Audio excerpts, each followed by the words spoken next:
worshipped a pantheon of gods so powerful that their influence shaped the very foundation of one of history's greatest civilizations? From the sun's fiery rays to the silent passage of time, the 12 gods of ancient Egypt held dominion over all aspects of life and death. Today, we embark on a journey to unravel the mysteries and stories behind these deities that guided the hearts and minds of the ancient Egyptians. In the heart of the ancient Nile Valley, a civilization arose that would stand the test of time. Central to their beliefs was a pantheon of gods and goddesses, each embodying different aspects of existence. The ancient Egyptians didn't just worship these gods. They lived by their laws, shaped their society around their myths, and looked to them for guidance in both life and death. Today, we delve into the stories of these 12 gods, exploring their origins, powers, and the roles they played in the cosmic drama that governed the universe. Our journey begins with the primordial gods, those who existed before time itself. The first is Nun, the god of the primordial waters. In the beginning, there was nothing but chaos, an endless sea known as Nun. From these waters emerged Adam, the self-created god, who stood upon the primeval mound, symbolizing the first land. From Adam's own essence came the first divine pair, Shu, the god of air, and Tefnut, the goddess of moisture. This trinity, Nun, Adam, Shu, and Tefnut, represents the creation of order from chaos, the first breath of life, and the essential elements that sustain the world. As the story unfolds, Shu and Tefnut give birth to two more powerful deities, Geb, the god of the earth, and Nut, the goddess of the sky. Geb and Nut's love was so intense that they were locked in an eternal embrace, preventing the creation of life. Adam, seeing the need for balance, commanded Shu to separate them. With great strength, Shu lifted Nut high into the heavens, creating the sky, while Geb remained below as the earth. This act not only created the physical world, but also set the stage for the ongoing cycle of life and death. Nut became the arch of the sky, her body adorned with stars, while Geb lay beneath, the earth from which all life springs. At the heart of Egyptian mythology stands Ra, the sun god, and the most important of all deities. Ra is the creator of life, the one who sails across the sky in his solar bark, bringing light to the world each day. As the ruler of all gods, Ra's journey through the sky represents the daily cycle of life and death. During the day, he travels from east to west, providing warmth and light. But as night falls, Ra descends into the underworld, where he must confront the forces of chaos before rising again at dawn. The sun's daily journey symbolizes the eternal struggle between order and chaos, light and darkness, life and death. Among the most compelling stories in Egyptian mythology is the tale of Osiris, the god of the afterlife. Osiris was the beloved king of Egypt, ruling with his queen, Isis. But his brother Set, driven by envy, plotted his downfall. In a dramatic betrayal, Set killed Osiris, dismembering his body and scattering it across the land. Devastated, Isis embarked on a quest to find and reassemble her husband's body. With the help of her sister Nephthys and the wisdom of Thoth, the god of knowledge, Isis succeeded in restoring Osiris, who then became the lord of the underworld. Osiris's death and resurrection symbolize the cycle of life, death, and rebirth, a theme central to Egyptian belief. His son, Horus, avenged his father's death, battling Set and restoring order to the kingdom. Horus, embodying the divine power of the pharaohs. Alongside these major deities were others who played crucial roles in maintaining balance and order in the universe. Anubis, the jackal-headed god, was the protector of the dead and the guide of souls in the afterlife. He oversaw the embalming process and ensured that the dead were properly prepared for their journey to the underworld. Batet, the lioness-headed goddess, was a protector of home and family, embodying both the nurturing and fierce aspects of motherhood. Thoth, the ibis-headed god, was the divine scribe, the keeper of knowledge, and the mediator between gods and humans. His wisdom and understanding of the universe made him a key figure in maintaining the cosmic order. Egyptian mythology also tells of the constant battle between the forces of chaos and order. Set, the god of chaos, desert, and storms, represents the disruptive forces that threaten to overthrow the balance of the universe. His eternal conflict with Horus, the god of kingship and protection, is a reminder of the delicate balance that must be maintained. On the other side stands Ma'at, the goddess of truth, justice, and harmony. Ma'at's principles govern the actions of both gods and humans, ensuring that order prevails over chaos. Her feather is used in the weighing of the heart ceremony, determining the fate of souls in the afterlife. As we weave through the intricate stories of these 12 gods, a picture emerges of a complex and interconnected belief system. Each god and goddess holds a unique role, yet they all work together to maintain the delicate balance that governs the universe. The ancient Egyptians saw their gods not just as distant, powerful beings, but as integral parts of their daily lives. From the rising of the sun to the flooding of the Nile, birth of a god present, guiding and protecting the people of Egypt. The legacy of these 12 gods lives on, not just in the stories and monuments they left behind, but in the very fabric of Egyptian culture. Their myths continue to inspire and fascinate, offering insights into a civilization that, despite the passage of millennia, remains one of the most intriguing and influential in human history. The gods of ancient Egypt represent the eternal quest for understanding the mysteries of life, death, and the universe, a quest that continues to captivate us to this day. Thank you for joining us on this journey into the heart of ancient Egyptian mythology. If you enjoyed this exploration, don't forget to like, share, and subscribe for more deep dives into the myths and legends that shaped our world. What other ancient civilizations would you like us to explore next? Let us know in the comments below. Join me as I dive deep into the ancient Egyptian afterlife beliefs and try to understand the weighing of the heart ceremony like never before. Did you know that ancient Egyptians believed in a journey through the underworld that would determine their eternal fate? This journey was filled with dangers, but at the heart of it all was the pivotal moment when the deceased's heart was weighed against the feather of Ma'at, the goddess of truth and justice.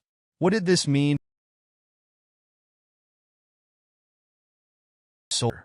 You'll explore the fascinating beliefs surrounding the afterlife in ancient Egypt, focusing specifically on the duat and the weighing of the heart ceremony. The Egyptians had a complex view of the afterlife, one that intricately connected their spiritual beliefs with everyday life. They believed that the way one lived their life on earth would directly influence their journey through the duat, a mystical realm of the dead. At the center of these beliefs was a ceremony that would either grant the deceased eternal life or condemn them to non-existence: the weighing of the heart. The challenge for ancient Egyptians didn't end with death. It was just beginning. The journey through the afterlife was filled with trials, and the fate of every soul rested on how well they had lived in accordance with Ma'at, the principle of truth, balance, and order. To the Egyptians, the afterlife was not a place you simply arrived at. It had to be earned. They believed that the soul would face several obstacles, including demonic creatures, perilous waters, and complex mazes within the duat. Each step of the journey required not just spiritual strength, but a pure heart. This is where their actions in life became crucial. Every lie, every misdeed could weigh their heart down when it was finally placed on the scales in front of the gods. The constructed to house the body and provide for the Ka and Ba, aspects of the soul that would persist beyond death. They filled these tombs with objects and food to sustain the deceased in the afterlife. But no matter how well the tomb was stocked or how carefully the body was mummified, the true test lay ahead. Let's dive deeper into the duat, the underworld that every Egyptian soul had to traverse. This mystical realm was not just a simple path to the afterlife. It was a landscape of challenges. Here, gods, spirits, and even terrifying creatures like serpents and demons awaited the souls of the deceased. The Egyptians believed that this journey was treacherous, filled with pitfalls and hazards that could end one's soul if they weren't prepared. To protect themselves, the deceased would carry spells from the Book of the Dead, a collection of magical texts intended to guide and protect them. At the heart of this journey, however, was the weighing of the heart ceremony. This was the moment of ultimate judgment, where the heart of the deceased was weighed on the scales of justice by the god Anubis, who presided over the ceremony. The Egyptians believed that the heart contained the sum of a person's deeds, memories, and character. It was weighed against the feather of Maat, the goddess of truth and balance. If the heart was lighter or balanced with the feather, the individual would be granted passage into the afterlife, to live forever in peace. But if the heart was heavier, weighed down by sin and dishonesty, a terrifying fate awaited them. The weighing of the heart was a dramatic moment. Anubis, with the scales in hand, would place the deceased's heart on one side and the feather of Maat on the other. It's important to understand that in Egyptian culture, the heart was seen as civilizations that considered the brain as central. The Egyptians believed the heart contained a person's thoughts, emotions, and experiences. Standing nearby was the goddess Ammit, a fearsome creature with the head of a crocodile, the body of a lion, and the hindquarters of a hippopotamus. If the heart weighed heavier than the feather, it was immediately devoured by Ammit. This meant the soul was condemned to eternal destruction, essentially erased from existence. An idea more frightening than hell for the Egyptians, as they deeply believed in the continuation of life after death. For those whose hearts were light and balanced, the rewards were eternal. The soul would be led by the god Horus to Osiris, the ruler of the underworld, to live a peaceful afterlife in the field of reeds, an idealized version of life on earth. The Egyptians envisioned this realm as a place of abundance and tranquility, free from suffering. The ancient Egyptian beliefs about the afterlife were complex and profound. The weighing of the heart ceremony was a crucial moment, determining whether a soul would be granted eternal life or obliterated by Ammit. This ceremony, with its emphasis on moral integrity, reflected the values of Egyptian society and reinforced the idea that life and afterlife were inextricably linked. To them, death was not an end, but a passage to something greater, provided one lived in accordance with Maat. What are your thoughts on the weighing of the heart ceremony? Could you imagine living a life where every action you take is thought of as being weighed after death? Let me know in the comments below. And if you enjoyed this dive into Egyptian mythology, don't forget to check out my other videos on this fascinating civilization. Make sure to like.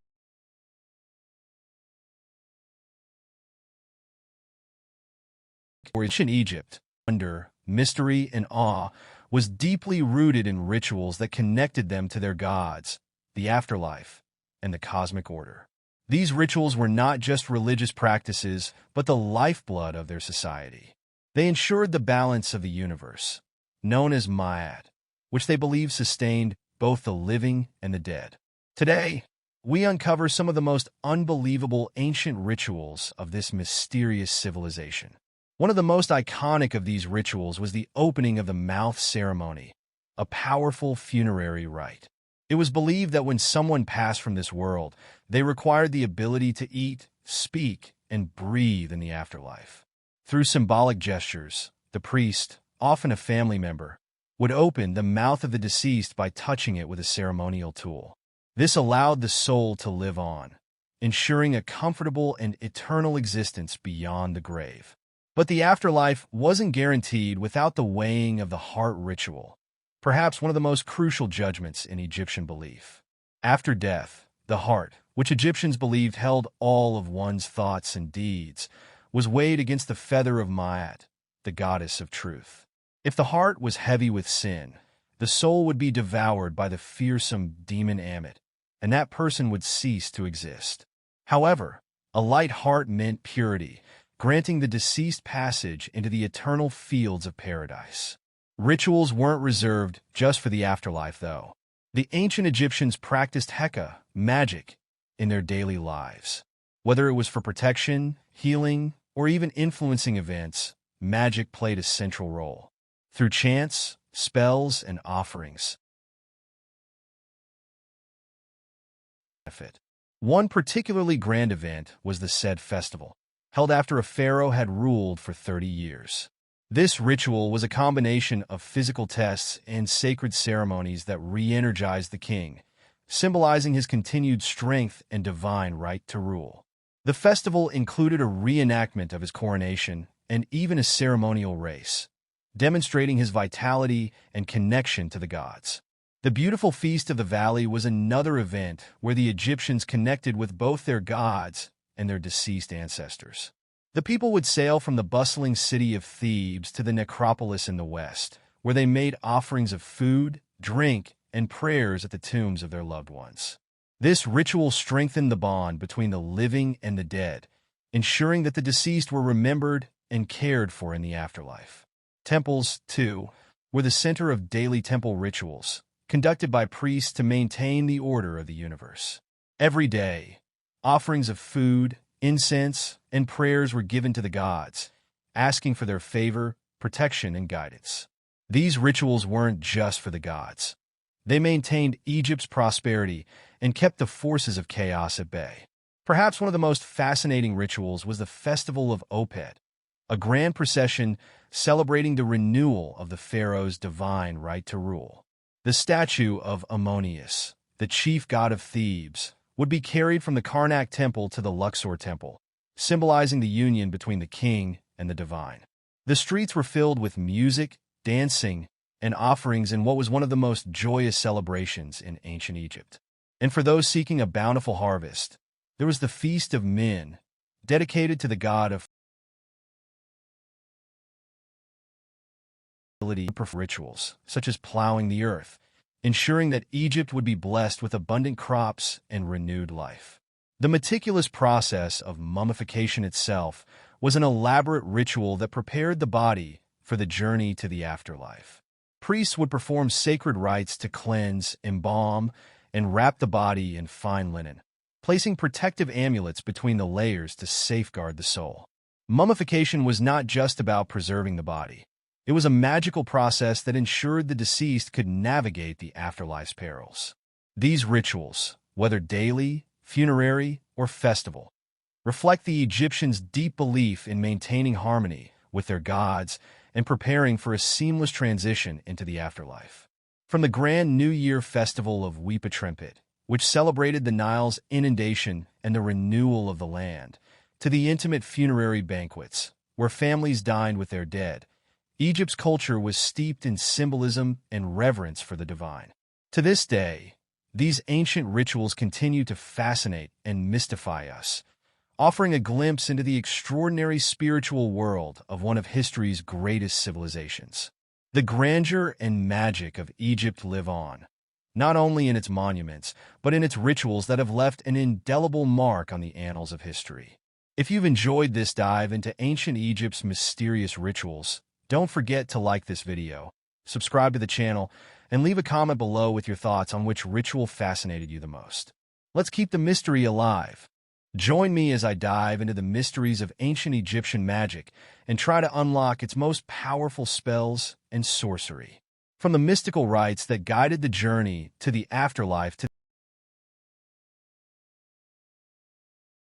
the ancient Egyptian magic holds secrets that continue to fascinate and intrigue us today. In this video, you'll discover the fascinating realm of ancient Egyptian magic, including the spells, sorcery, and mysticism that shaped their beliefs and practices. Despite its significance, much of Egyptian magic remains a mystery to modern audiences. Many of us are familiar with the iconic pyramids, mummies, and hieroglyphics, but the underlying magical practices that govern their daily lives are often overlooked. To truly understand ancient Egyptian culture, we need to delve deeper into their mystical worldview. Egyptian magic was a complex system that wove together mythology, astrology, and spiritual practices to create a rich tapestry of rituals and spells. By exploring this mystical realm, we can gain a deeper appreciation for the ingenuity and creativity of the ancient Egyptians. But how can we unlock these secrets and understand their true essence? One way is to examine the various forms of magical texts, such as the pyramid texts, coffin texts, and the Book of the Dead. These texts weren't just religious manuscripts. They were powerful magical tools. For instance, the pyramid texts contain some of the oldest known religious spells, which were etched into the walls of royal tombs to ensure the pharaoh's protection in the afterlife. Spells from the pyramid texts were meant to guide the soul through the underworld, warding off evil forces and ensuring a peaceful transition into eternity. Another key source of ancient Egyptian magic is the Book of the Dead, a collection of spells and prayers written on papyrus and buried with the deceased to help them navigate the afterlife. With this garment, such as the famous weighing of the heart spell, where the deceased's heart is weighed against the feather of truth to determine their fate in the afterlife. If the heart was lighter than the feather, the soul could enter paradise. If heavier, it would be devoured by the monstrous goddess Ammit. Let's not forget the priests and priestesses who played a vital role in performing these magical rituals. Serving as intermediaries between the human and divine realms, these individuals were skilled in the arts of magic and astrology. They used specialized tools like wands, amulets, and statues to channel divine power. The hieroglyphic carvings on these tools were believed to hold magical power, granting the wearer or the person they were used on protection, health, and prosperity. At the heart of Egyptian magic lay a deep reverence for the gods and goddesses, who were believed to possess supernatural powers. Egyptian magic wasn't just about casting spells. It was about invoking the favor of the gods to manipulate the forces of nature and reality itself. The Egyptians developed an elaborate pantheon of deities, each with their own distinct personality and sphere of influence. For instance, Isis, one of the most beloved and powerful goddesses, was associated with magic, healing, and protection. She was often invoked in spells meant to safeguard loved ones or restore health. Isis herself was a master of spells, once using magic to learn the secret name of the sun god Ra, which gave her immense power. Another example is Anubis, the god of mummification and the afterlife, who was often called upon in funerary rites to guide the souls of the dead. His presence was key to ensuring a smooth passage into the afterlife, with spells and prayers invoking his guidance to protect the deceased from the dangers of the underworld. Rituals, too, were central to Egyptian magic. These rituals often involved a combination of spoken spells, symbolic gestures, and offerings to the gods. For example, during the festival of Weepa the Egyptian New Year, priests performed elaborate rituals to renew the powers of the pharaoh and ensure prosperity for the kingdom. Ritual tools like ceremonial masks, sistrums, musical instruments used in religious ceremonies, and incense burners were used to call forth the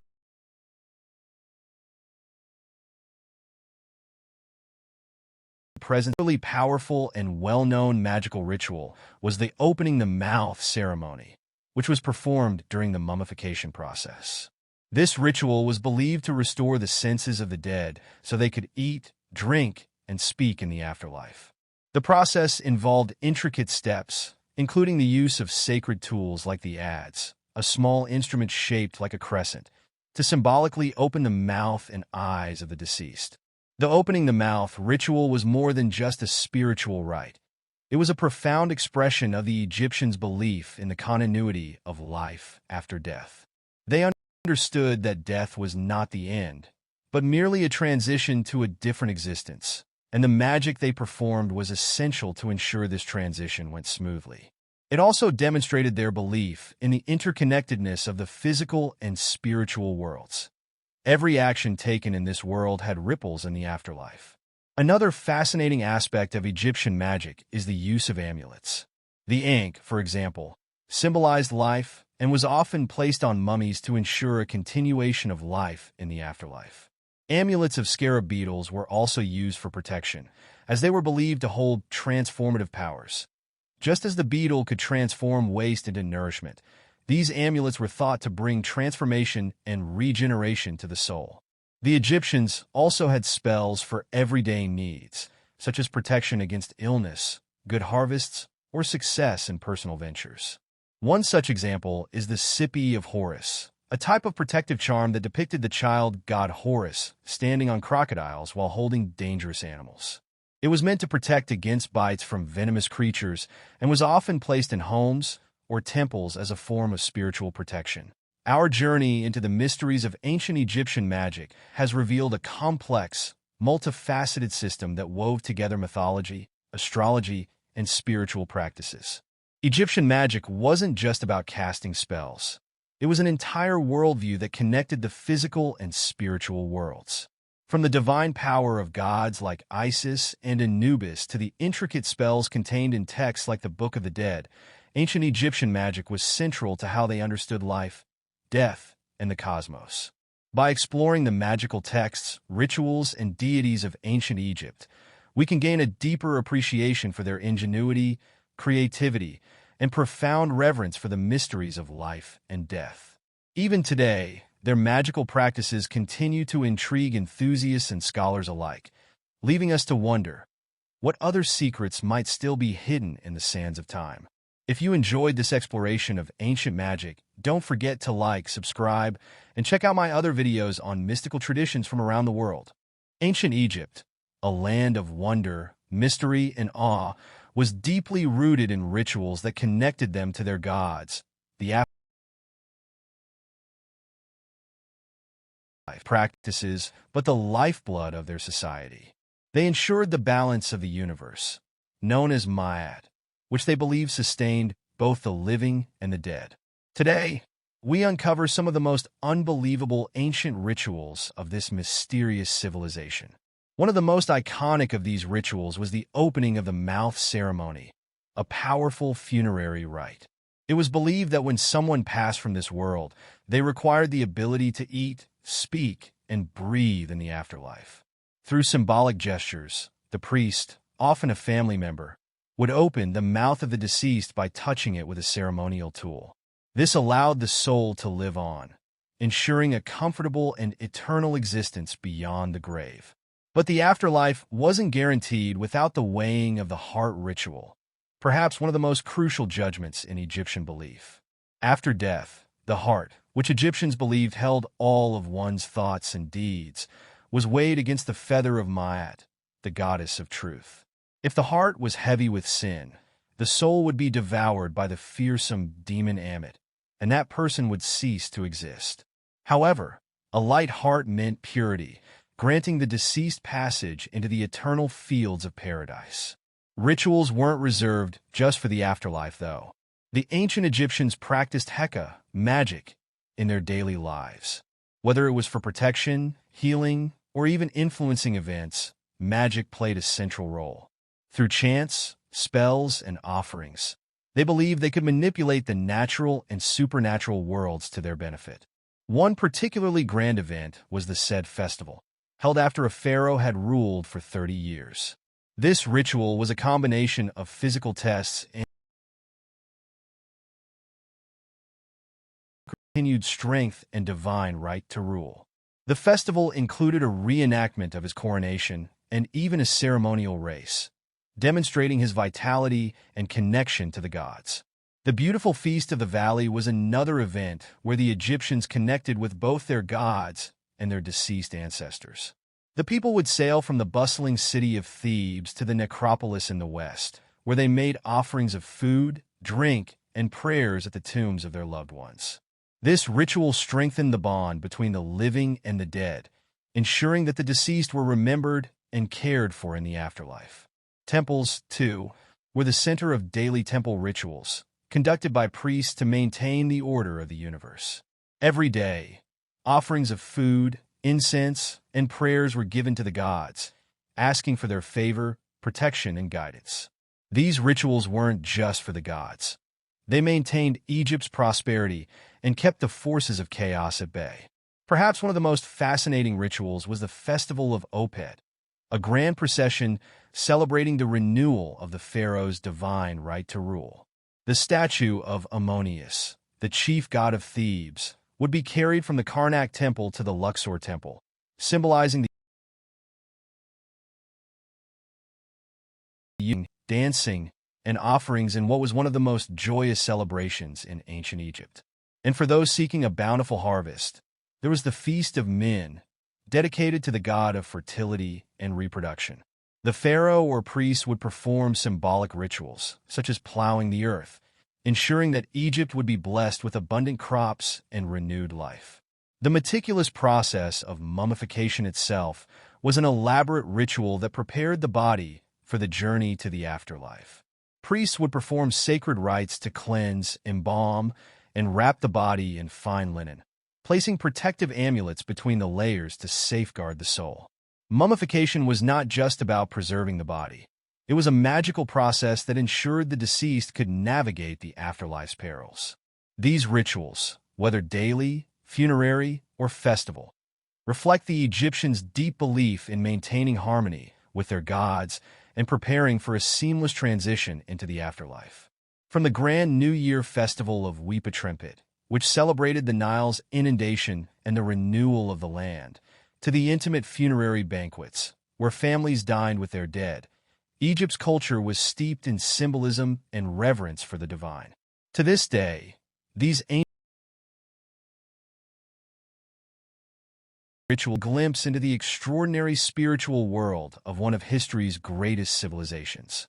The grandeur and magic of Egypt live on, not only in its monuments, but in its rituals that have left an indelible mark on the annals of history. If you've enjoyed this dive into ancient Egypt's mysterious rituals, don't forget to like this video, subscribe to the channel, and leave a comment below with your thoughts on which ritual fascinated you the most. Let's keep the mystery alive. Join me as I dive into the mysteries of ancient Egyptian magic and try to unlock its most powerful spells and sorcery. From the mystical rites that guided the journey to the afterlife to the incantations that summoned the protection of powerful deities, ancient Egyptian magic holds secrets that continue to fascinate and intrigue us today. In this video, you'll discover the fascinating realm of ancient Egyptian magic, including the spells, sorcery, and mysticism that shaped their beliefs and practices. Despite its significance, much of Egyptian magic remains a mystery to modern audiences. Many of us are familiar with the iconic pyramids, mummies, and hieroglyphics, but the underlying magical practices that govern their daily lives are often overlooked. To truly understand ancient Egyptian culture, we need to delve deeper into their mystical worldview. Egyptian magic was a complex system that wove together mythology, astrology, and spiritual practices to create a rich tapestry of rituals and spells.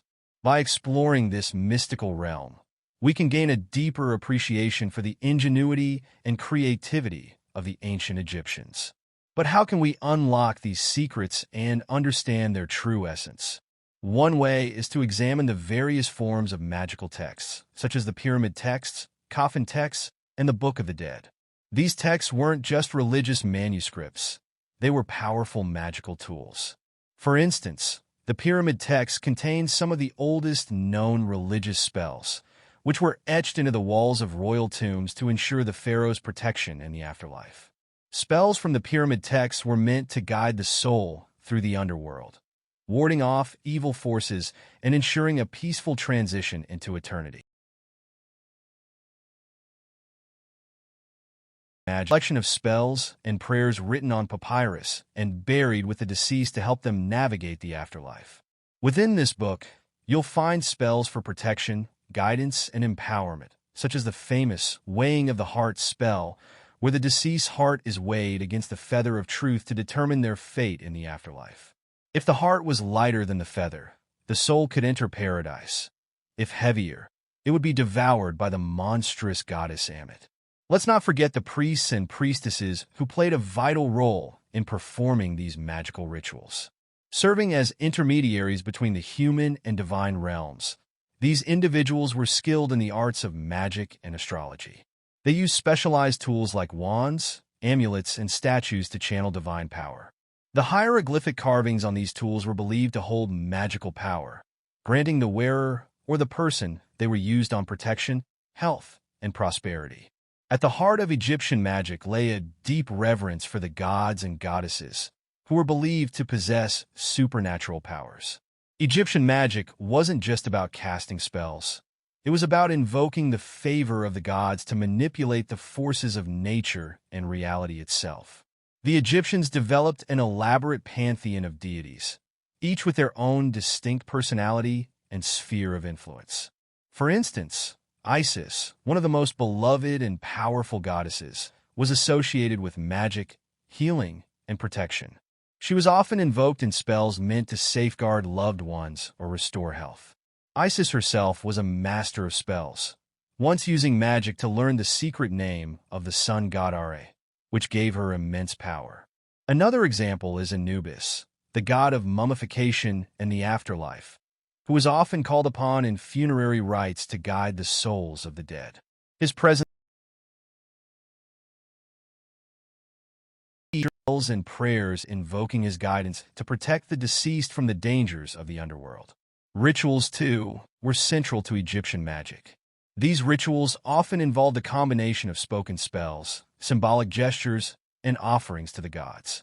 For example, during the festival of Weepa Trempet, the Egyptian New Year, priests performed elaborate rituals to renew the powers of the pharaoh and ensure prosperity for the kingdom.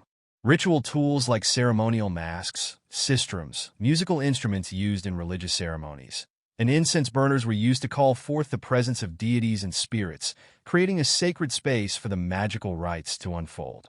One particularly powerful and well-known magical ritual was the opening the mouth ceremony, which was performed during the mummification process.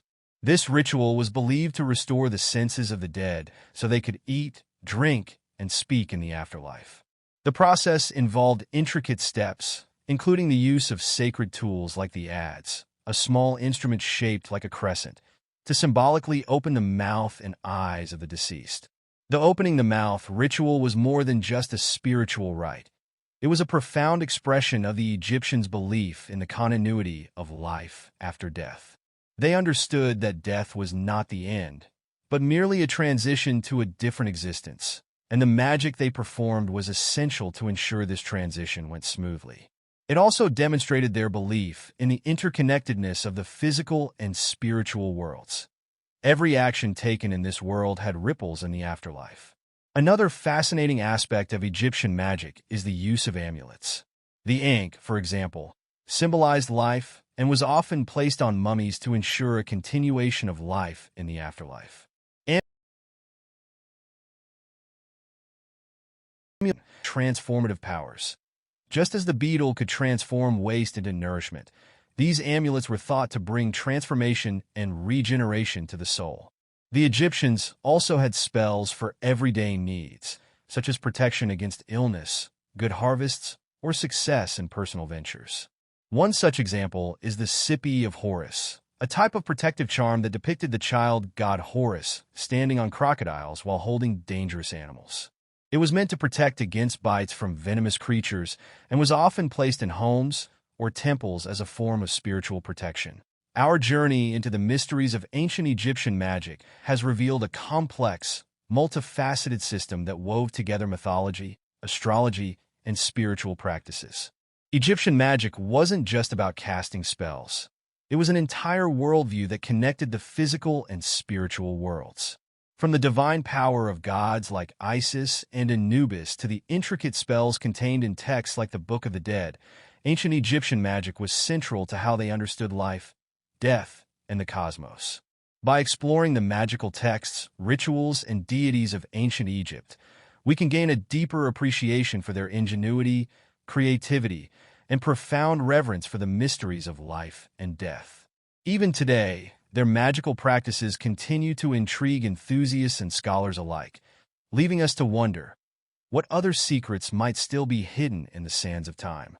If you enjoyed this exploration of ancient magic, don't forget to like, subscribe, and check out my other videos on mystical traditions from around the world. Did you know Anubis, the iconic Egyptian god of death, wasn't always the ruler of the underworld? Even though we often think of him as the sole guide for souls into the afterlife, his role was far more complicated. In fact, Anubis faced a betrayal that completely changed his destiny, a betrayal that came from the very gods he had loyally served. Today, we'll unravel the untold story of Anubis, the god who was betrayed and lost his throne in the underworld. Anubis, with his jackal head and mysterious presence, is one of the most recognizable gods in Egyptian mythology. To the ancient Egyptians, he represented death, mummification, and the protection of souls as they journeyed into the afterlife. His role was sacred. He cared for the days. Anubis was a protector, one who guided the deceased through the most dangerous part of their journey, the afterlife. But there's more to his story than just embalming and guiding souls. He was part of a power struggle, one that would forever change his place among the gods. Anubis's role in the underworld wasn't always stable. While he was initially the god of death, things shifted after the rise of another god, Osiris. As the legend goes, Osiris, the god of fertility and rebirth, was brutally murdered by his own brother, Set, the god of chaos. After Set dismembered Osiris's body and scattered the pieces across Egypt, it was Anubis who helped gather the remains and preserve them, allowing Osiris to be resurrected. It was an act of pure loyalty. But this would become the turning point for Anubis. The gods, particularly Ra, the sun god, recognized Osiris's resurrection and decided that Osiris should be given dominion over the afterlife. This decision left Anubis in a secondary role, demoted from the ruler of the underworld to the god of mummification and embalming. Anubis, who had loyally served the dead for centuries, was suddenly cast aside. It wasn't just a demotion. It was a betrayal from Ra and Osiris, the very gods Anubis had assisted. So, what exactly led to this betrayal? Let's take a step back and explore the mythological history that shaped this conflict. Long before Osiris came into power, Anubis had reigned as the primary god of death. His primary role was to ensure that the souls of the dead were protected and prepared for their journey into the underworld. He was the one who developed the process of mummification, which became a cornerstone of Egyptian funerary practices. The Egyptians believed that through mummification, the dead could be preserved for their resurrection and judgment in the afterlife. Anubis took great care in preparing the dead, ensuring they were ready to meet their fate. The turning point came when Osiris entered the scene. Osiris wasn't originally a god associated with death. He was a god of fertility, agriculture, and the natural cycles of life. But when Set, driven by jealousy, murdered him and scattered his body, Osiris's fate changed forever. Anubis, along with Isis' body. Anubis used his skills of embalming to preserve Osiris, helping him become the first being to be resurrected. Ra, seeing the miraculous resurrection of Osiris, believed that Osiris should rule the underworld, for he had died and returned. It seemed only fitting that a god who had experienced death should now preside over it. But in making this decision, Ra overlooked the dedication and loyalty that Anubis had shown.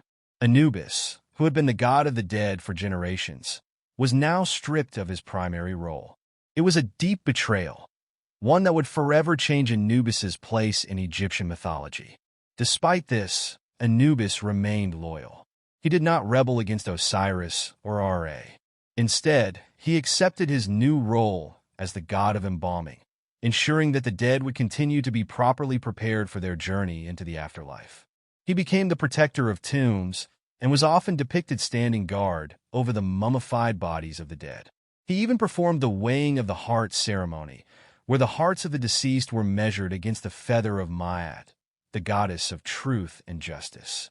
Though he no longer ruled the underworld, Anubis still played a vital role in determining the fate of souls. The climactic moment in Anubis's story comes when Ra officially hands over the title of Lord of the Underworld to Osiris. Anubis, who had been the sole ruler of the dead, was now reduced to an assistant, a helper in the grand scheme of the afterlife. This transition wasn't just about power.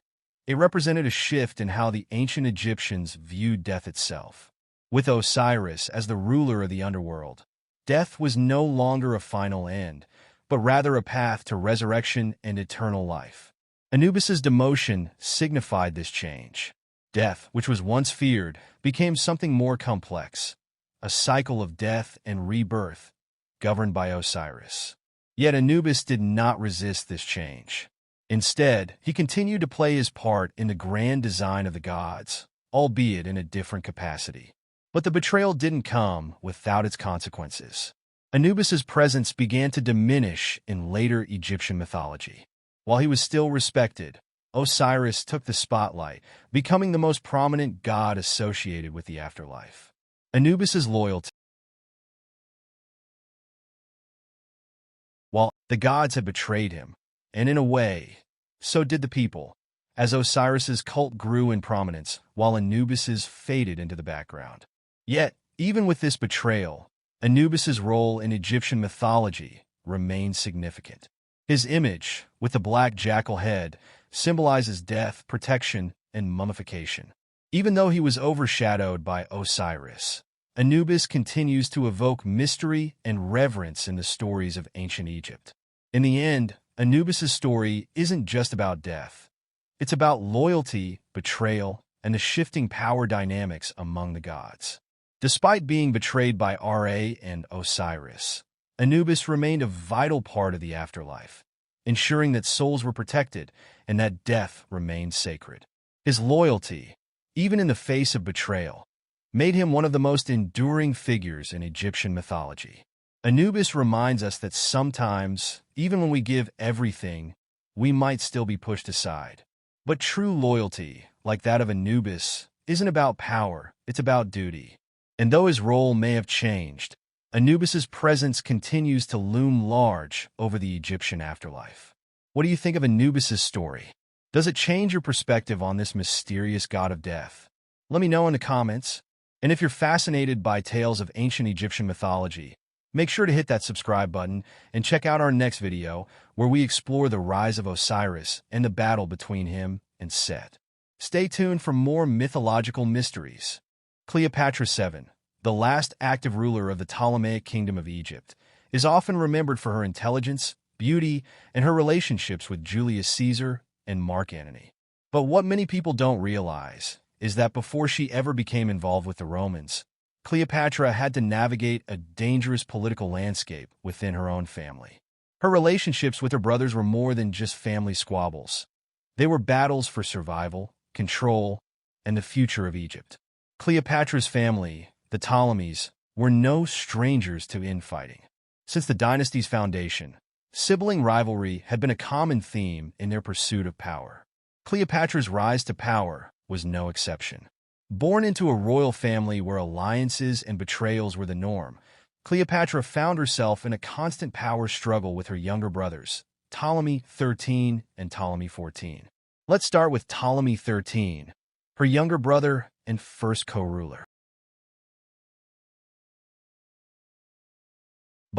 Were married when she ascended the throne, but this was purely a political arrangement.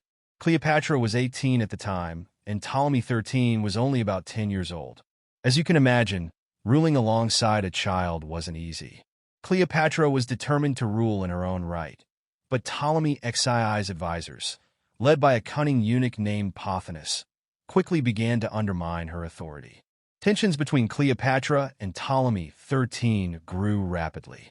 Cleopatra's attempts to assert dominance were met with resistance, leading to a civil war that would soon engulf Egypt. Ptolemy's advisors convinced him that Cleopatra was too powerful and that she needed to be removed from power entirely. In a drastic move, Ptolemy XIII and his council forced Cleopatra to flee Alexandria. However, Cleopatra was not one to be easily defeated. She sought refuge and aligned herself with one of the most powerful men in the world, Julius Caesar. In what is perhaps one of the most legendary moments of her life, Cleopatra had herself smuggled into Caesar's chambers, reportedly rolled up in a carpet, to plead her case. This bold move won her Caesar's favor, and with his military backing, she was able to return to Alexandria, sparking the Alexandrian War. The war culminated in the infamous Battle of the Nile, where Caesar's forces decisively defeated Ptolemy XII's army. Ptolemy XIII, in a desperate attempt to escape, drowned in the Nile River. Cleopatra had successfully regained her throne, but the cost of this victory was the life of her own brother. Even after the death of Ptolemy XIII, Cleopatra's troubles were far from over. She now had to share power with another of her younger brothers, Ptolemy XIV, who she married according to tradition. But, much like her previous co-regency, this was merely a facade. Cleopatra, still a boy, had little say in matters of state. Once again, Cleopatra relied on her intelligence and political savvy to maintain power, but she didn't just stop there. After Caesar's assassination in 44 BC, Cleopatra was quick to align herself with Mark Antony, one of Rome's most powerful men and Caesar's ally. This alliance, both romantic and political, strengthened Cleopatra's position but further strained her relationship with her brother Ptolemy XIV. Some sources suggest that Cleopatra saw her younger brother as a potential threat to her rule, and in a move that stunned even her contemporaries, she had Ptolemy XIV poisoned, clearing the way for her son, Caesarion, fathered by Julius Caesar, to become her co-ruler. This ruthless decision highlights just how far Cleopatra was willing to go to secure her throne. She knew that any potential rival could weaken her grip on power, and in the cutthroat world of ancient Cleopatra's reign was marked by more than just these familial betrayals. The Ptolemaic dynasty was one of the most tumultuous in ancient history, and Cleopatra's relationships with her brothers are a prime example of how power struggles within royal families could shape the course of history. Cleopatra herself had witnessed the brutal tactics of her predecessors. For example, her father, Ptolemy XII, had been forced into exile after losing the support of the Alexandrian people, only to return with the help of Roman forces. This pattern of relying on foreign intervention to secure the throne was not new, but Cleopatra mastered it in a way that was unprecedented. It's important to understand that ancient Egypt during Cleopatra's time was not the Egypt of the Grand Pyramids and pharaohs of old. By this point, Egypt had been under foreign rule for centuries, and the Ptolemies themselves were of Macedonian Greek origin, not native Egyptians. Cleopatra, however, was unique among the Ptolemies in that she embraced Egyptian culture more fully than her predecessors. She spoke the Egyptian language, adopted religious symbols, and portrayed herself as the reincarnation of the goddess Isis.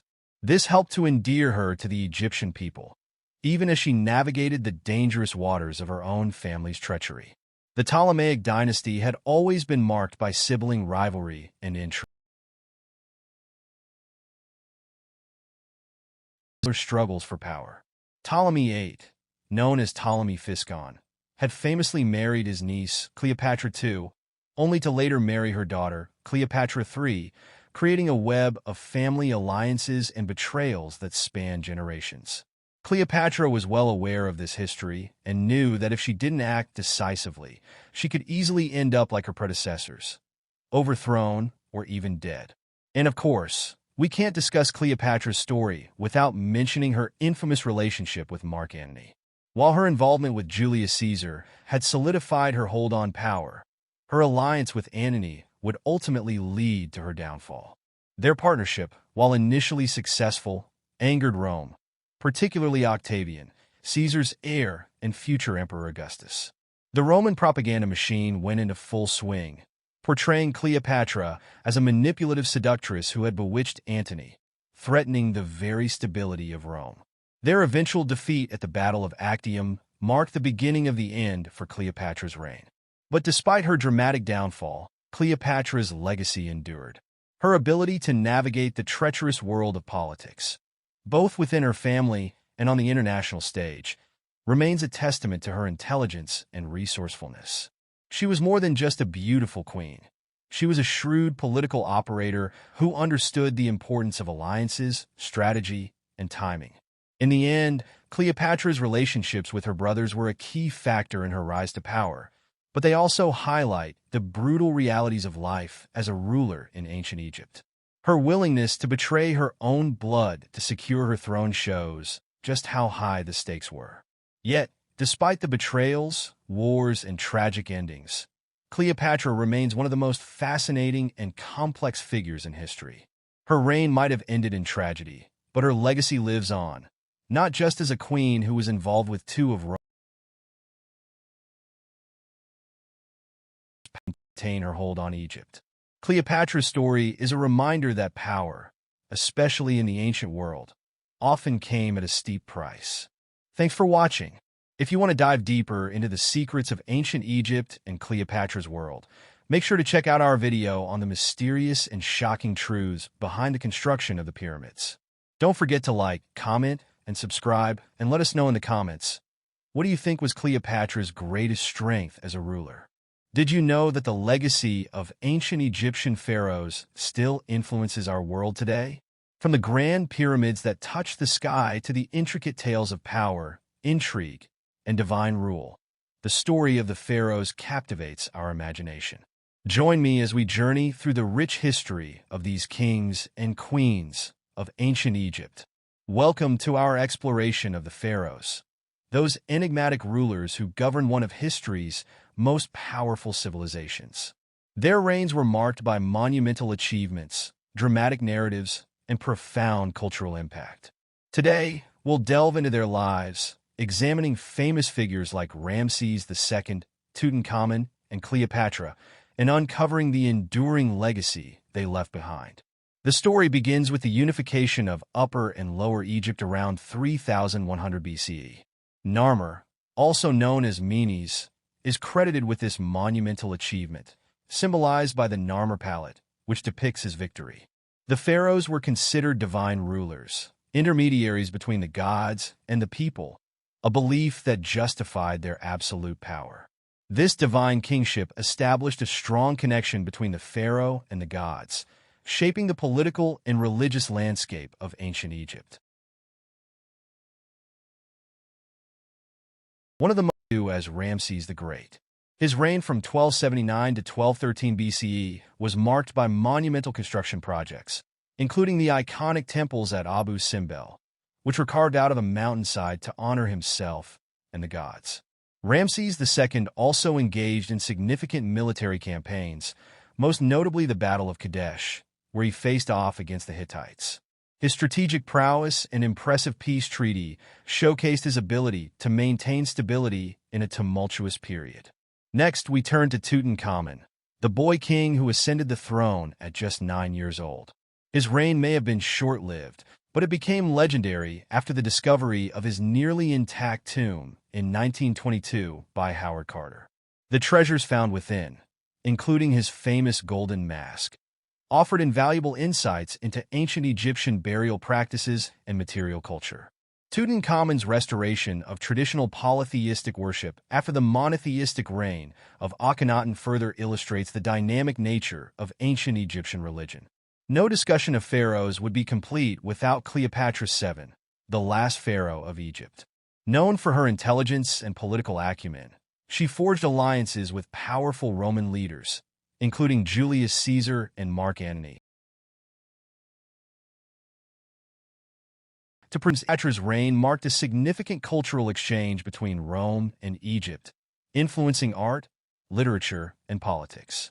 Her dramatic life and untimely death symbolized the end of an era, as Egypt transitioned from a pharaonic dynasty to Roman rule.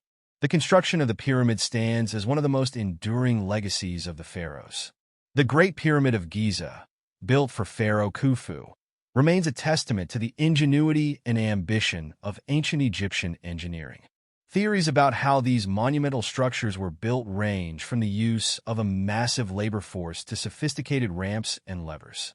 Each pyramid served not just as a tomb, but also as a symbol of the pharaoh's divine status and their journey into the afterlife. The pharaohs were deeply entwined with Egyptian mythology and religion. Major gods like Osiris, Isis, and Ra played crucial roles in daily life and governance. The pharaoh was often seen as the living embodiment of Horus, the sky god, and their reign was justified through the myth of divine order. Elaborate burial practices, including mummification and the construction of elaborate tombs, reflected the belief in an afterlife, ensuring the pharaoh's continued influence beyond death. While male pharaohs often dominated history, powerful women also shaped ancient Egypt. Hatshepsut, one of the few female pharaohs, ruled during the 18th dynasty and is known for her ambitious building projects, including her mortuary temple at Deir el-Bahari. Nefertiti, the wife of Akhenaten, played a significant role in promoting the worship of the sun god Aten. Their reigns illustrate the vital contribution women was gradual, influenced by internal strife, foreign invasions, and economic challenges. As Egypt faced incursions from the Libyans, Nubians, and eventually the Persians, the centralized power of the pharaohs weakened. The shift from divine kingship to foreign rule marked a significant transformation in Egyptian society. The pharaohs of ancient Egypt were not just rulers. They were cultural icons whose legacies continue to inspire awe and fascination. Their stories remind us of the complexity of leadership, the significance of cultural exchange, and the enduring impact of history on our modern world.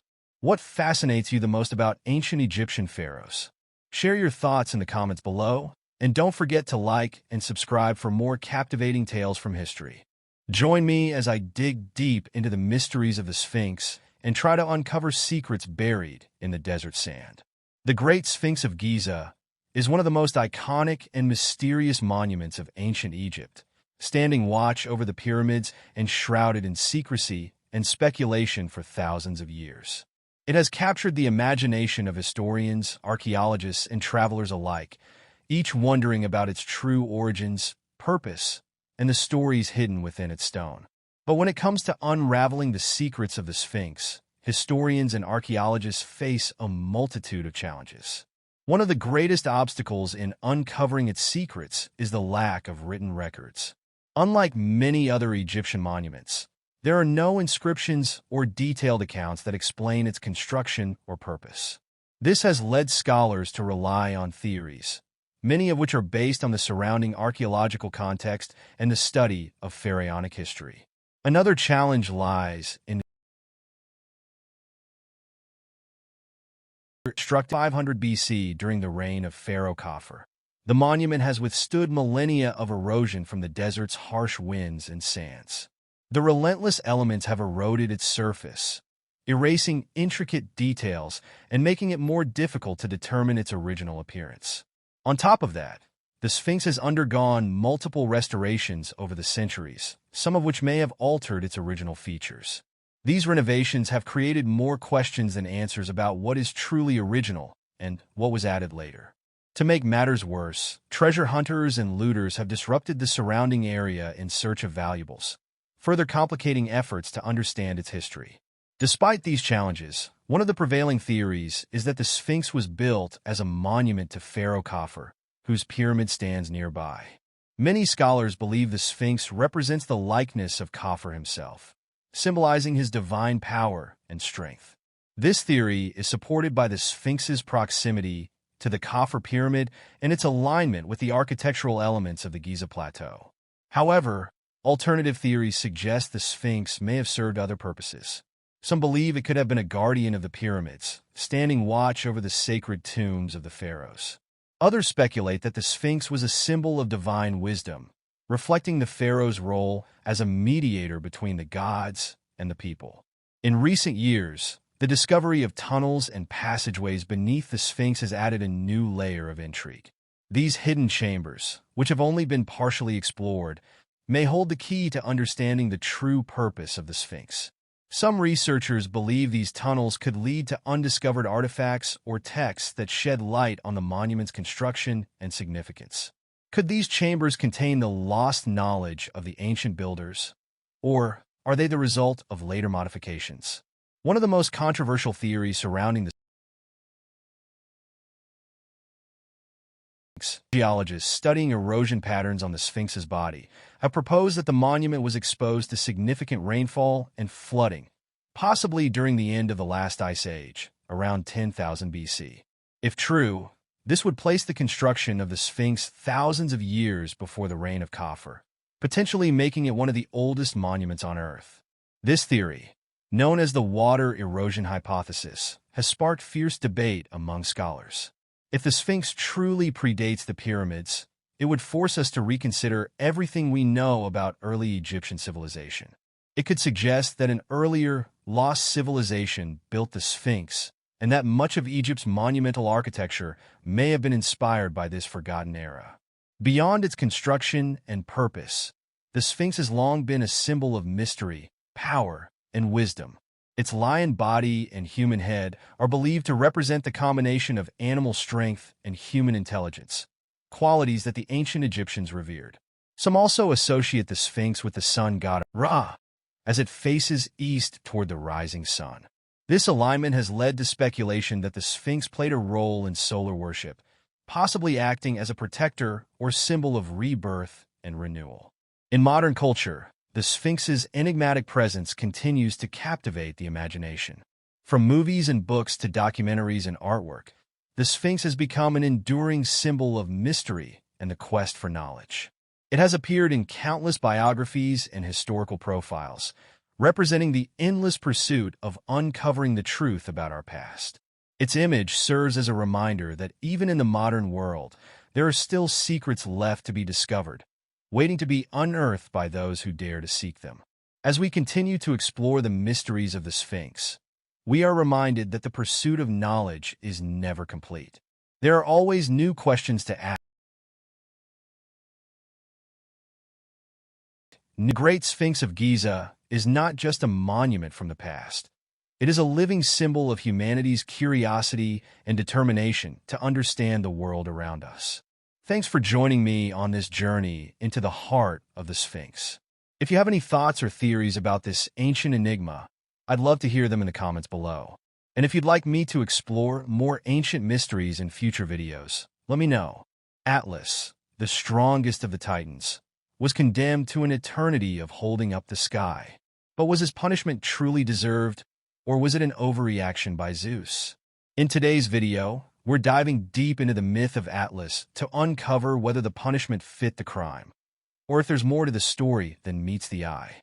Greek mythology is filled with powerful gods, rebellious titans, and epic punishments. One of the most famous punishments is the story of Atlas. As a leader of the Titans in their battle against Zeus and the Olympians, Atlas faced a fate that would change his life forever. After the Titans were defeated in the Titanomachy, the great war between the old gods and the new, Zeus sentenced Atlas to hold the weight of the heavens on his shoulders for all eternity.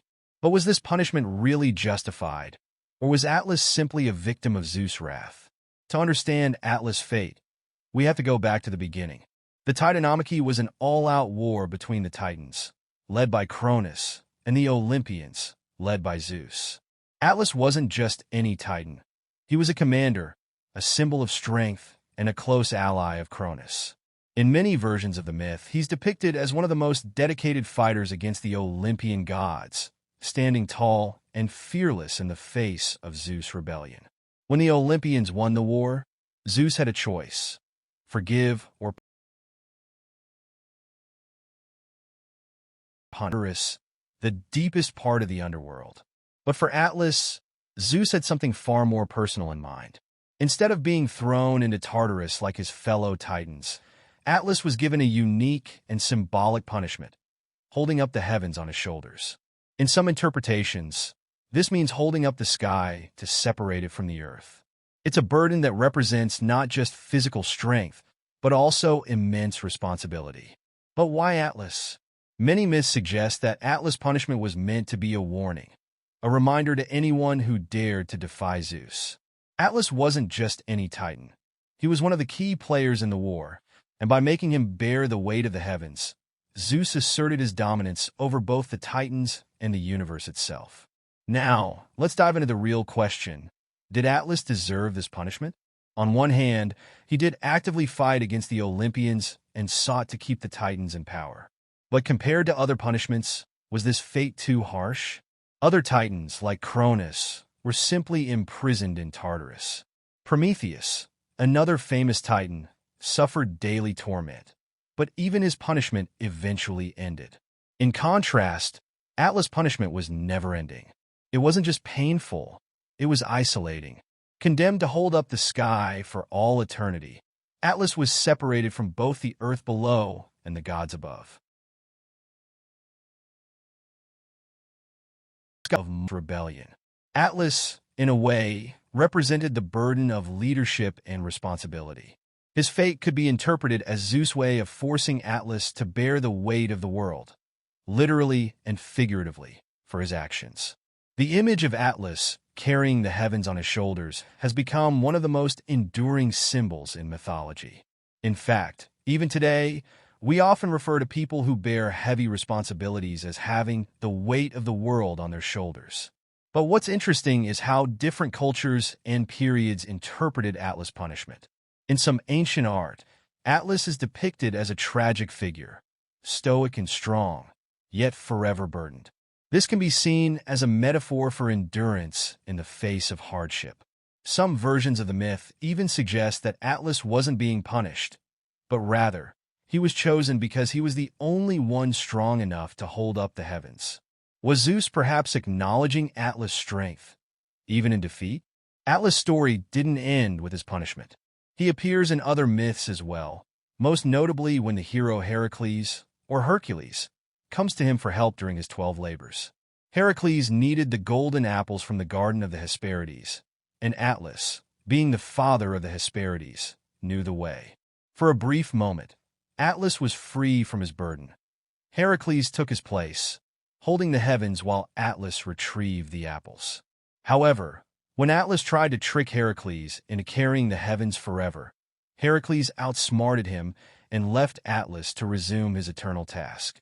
This part of the myth adds another layer to Atlas' character, one of cunning, perhaps desperation, but ultimately a return to his fate. So, did Atlas deserve his punishment? In many ways, Atlas' fate feels disproportionate to Atlas. But Zeus' decision to make Atlas bear the weight of the heavens wasn't just about punishment. It was about sending a message. Atlas' story continues to captivate us because it resonates with the concept of strength, responsibility, and the price of rebellion. His punishment was not just physical, but deeply symbolic, and it continues to remind us of the balance of power and the burdens that come with leadership. What do you think? Was Atlas' punishment fair? Or was Zeus simply asserting his dominance? Let me know your thoughts in the comments below, and don't forget to like and subscribe for more deep dives into the myths and legends of ancient history. If you enjoyed this video, check out my other videos on Greek mythology, where we explore the fascinating stories of the gods, titans.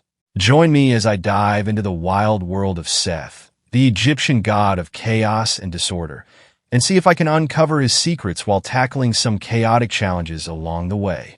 Seth has often been considered one of the more controversial figures in Egyptian mythology, but there's so much more to him than his role as a troublemaker.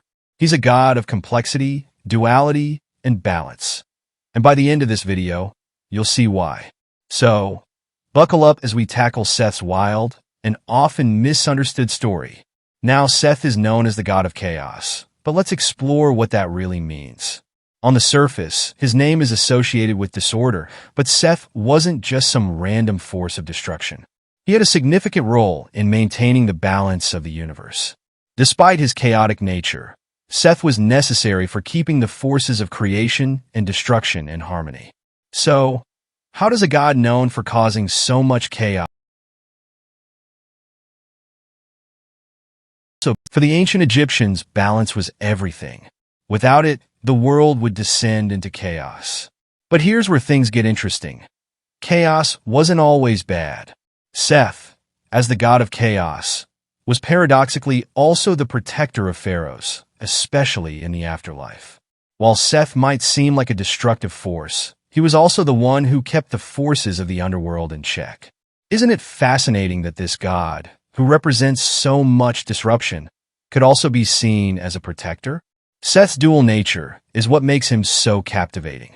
On the one hand, he was the god of the desert and foreign lands, places that were seen as hostile and dangerous. Because of this, he was sometimes seen as an outsider among the other Egyptian gods. His connection to the barren, desolate desert lands made him a figure of fear and awe. But on the other hand, Seth had his moments of heroism. For example, he defended the sun god Ra from the monstrous serpent Apophis during Ra's nightly journey through the underworld. Talk about a wild ride. But despite these positive moments, Seth is most famous, or should I say infamous, for his role in the myth of Osiris. According to Egyptian legend, Seth killed his brother Osiris, the god of the afterlife, cutting his body into pieces and scattering them across Egypt. But the story doesn't end there. Osiris' magic brought him back to life just long enough to conceive their son, Horus. Now, here's where the epic battle comes in. Seth wasn't exactly thrilled about Horus, the son of Osiris, claiming the throne of Egypt. What followed was one of the most intense rivalries in all of mythology, Seth versus Horus. Their battles weren't just physical. They were symbolic of the struggle between chaos and order. While Horus represented light, justice, and kingship, Seth represented disorder and the unknown. This conflict wasn't just about two gods fighting. It was a representation of the eternal struggle that the Egyptians believed governed the universe. Seth's defeat by Horus marked a significant turning point in Egyptian mythology. Horus became the king of Egypt, and Seth, the god of chaos, was cast into the desert. But even then, Seth's role wasn't over. The Egyptians knew that chaos was never truly vanquished. It was simply kept at bay. This delicate balance between Seth's chaotic nature and Horus' order was essential to the Egyptians' understanding of the universe. Seth's story is a reminder that even chaos has its place in the grand scheme of things. While he might be feared for his destructive tendencies, he also had moments of heroism and protection. In the end, Seth symbolizes the eternal struggle between chaos and order, forces that are not just opposites, but parts of a whole. So, next time you think about chaos, remember Seth and how even the most disruptive forces can have a purpose in maintaining balance. Thanks for joining me on this deep dive into the world of Seth, the Egyptian god of chaos and disorder. If you enjoyed learning about his complex role in Egyptian mythology, hit that like button and share your thoughts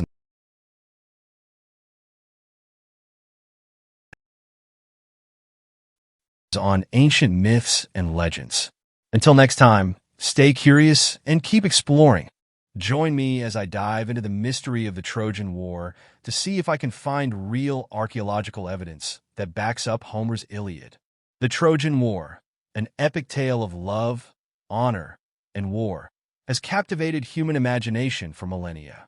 From Homer's ancient epic poem, the Iliad, to modern-day Hollywood blockbusters, the story of Troy has been retold and reinterpreted countless times. But as we immerse ourselves in this world of heroism and tragedy, a nagging question lingers. Did the Trojan War actually happen, or is it just a product of ancient Greek mythology? This question has intrigued scholars, archaeologists, and historians for centuries. The historical fact is not an easy one. On the one hand, we have the Iliad, a literary masterpiece brimming with gods, larger-than-life heroes, and divine intervention in human affairs. On the other hand, we have the archaeological record, which, while much more grounded in physical evidence, leaves us with many unanswered questions. How do we separate the mythological embellishments from possible historical events? One of the reasons this debate has persisted for so long is that the Iliad is a work of literature, not a historical account in the traditional sense. As an epic poem, it blends history, mythology, and legend, leaving modern scholars with the task of sorting fact from fiction. The debate over the reality of the Trojan War begins with these literary questions, but it extends deep into the realm of archaeology.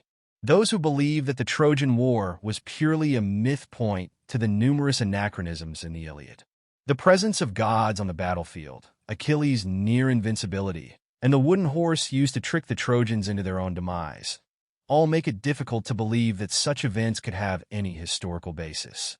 However, others argue that, despite its mythological aspects, the Iliad's attention to geographical details and the vivid description of Troy itself point to the possibility that Homer was drawing upon real historical events. This brings us to the archaeological record. Is there any evidence that can either support or refute the idea that the Trojan War, or at least some form of it, really took place? One of the key figures in the search for Troy was Heinrich Schliemann, a German archaeologist who, in the 19th century, believed he had uncovered the remains of the ancient city of Troy in modern-day Turkey. His discovery at a site called Hizarlik unearthed what he thought were the ruins of the city described in Homer's Iliad. However, Schliemann's methods were controversial. Critics argue that his excavation techniques were crude by today's standards, and that his eagerness to match his finds to Homer's story may have led him to interpret the evidence too optimistically. Nonetheless, the discovery of Hizarlik opened the door to serious scholarly investigation. Archaeologists who followed in Schliemann's footsteps uncovered evidence that suggests that the site had been occupied for thousands of years, with layers upon layers of cities built atop one another. This layered cake of destruction and rule, which layer of the city might correspond to the one destroyed in Homer's account. One layer in particular has drawn significant attention, known as Troy VIA. This layer dates back to approximately 1180 BCE, around the time the Trojan War is thought to have occurred. The city in this layer shows clear signs of violent destruction, possibly by fire, which corresponds with Homer's description of the fall of Troy. Some of the artifacts found in this layer, including pottery and gold jewelry, suggest a culture that closely resembles that of the Mycenaean Greeks, who were said to have besieged Troy in the Iliad. However, the lack of direct evidence, such as weapons or armor that could be definitively linked to the Greek invaders, leaves room for doubt. Critics argue that the destruction of Troy VIA could have been caused by a variety of factors, including natural disasters, local conflicts, or invasions by other groups, rather than by a grand war between the Greeks and Trojans, as described in the Iliad. This is where the debate intensifies. Proponents of the historical Trojan War theory point to the circumstantial evidence, the convergence of archaeological findings, the linguistic clues in Homer's text, and the cultural exchange between the Mycenaeans and the people of Troy as strong indicators that the story may have roots in real events. They argue that the epic poem, while embellished with mythological details, could have been based on an actual conflict, with the characters and events exaggerated over time. On the other hand, skeptics argue that while Troy may have been a real place and could have experienced a conflict, the war described by likely historical events, amalgamated into one grand story. They point to the lack of direct evidence tying the city's destruction to a Greek invasion and the absence of conclusive artifacts, such as Mycenaean weaponry, that would support the Iliad-esque narrative. Another piece of the puzzle lies in the cultural significance of the Iliad itself. Homer's epic was written centuries after the events it describes are thought to have occurred, during a time when oral tradition was the primary means of preserving history. It's possible that the Iliad represents a collective memory of various wars fought by the Mycenaeans, with the story of Troy standing in as a symbol for these broader conflicts. Despite the gaps in the archaeological record, it's hard to ignore the compelling details that suggest there may be more to the story than mere myth. The fact that the Iliad provides such vivid descriptions of places, characters, and events has led some scholars to suggest that it could be based on real historical figures, with Achilles, Hector, and Agamemnon possibly inspired by actual leaders of the time. As we piece together the evidence from Hizarlik, the ongoing excavations continue to reveal more about the ancient city of Troy. Each new discovery brings us closer to understanding whether the Trojan War was a historical event, a poetic retelling of real conflicts, or a masterful blend of fact and fiction. Scholars have discovered more artifacts that shed light on life in ancient Troy, including tools, remnants of fortifications, and intricate ceramics, further enhancing our understanding of this enigmatic city. In my opinion, the most compelling argument for the historical authenticity of the Trojan War comes from the sheer accumulation of circumstantial.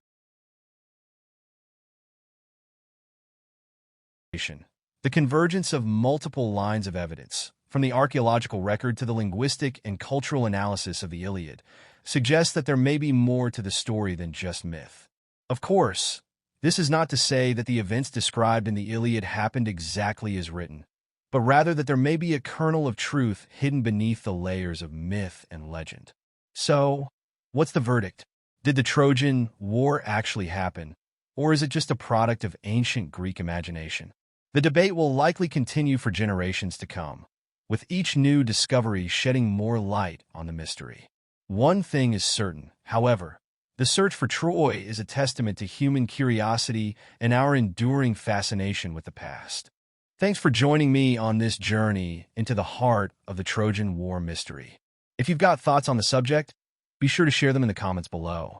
And if you're ready to dive into more historical mysteries, be sure to check out my next video. Prepare to embark on an extraordinary journey that will challenge everything you think you know about human history. Could it be that ancient civilizations were not as isolated as we've always believed? What if humanity's greatest achievements, the construction of the pyramids, the creation of the Nazca lines, and other monumental feats, weren't solely the work of mankind, but influenced by visitors from beyond our world? The theory of ancient aliens has fascinated and mystified people for decades. Today, we're diving deep into Erich von Daniken's groundbreaking book and documentary, Chariots of the Gods, which raises an astonishing question: were ancient civilizations visited by extraterrestrial beings? Stick around as we uncover mind-blowing evidence that might change the way you see history forever. The idea of extraterrestrial contact with ancient civilizations, known as the ancient astronaut theory, suggests that aliens may have played a role in shaping human history.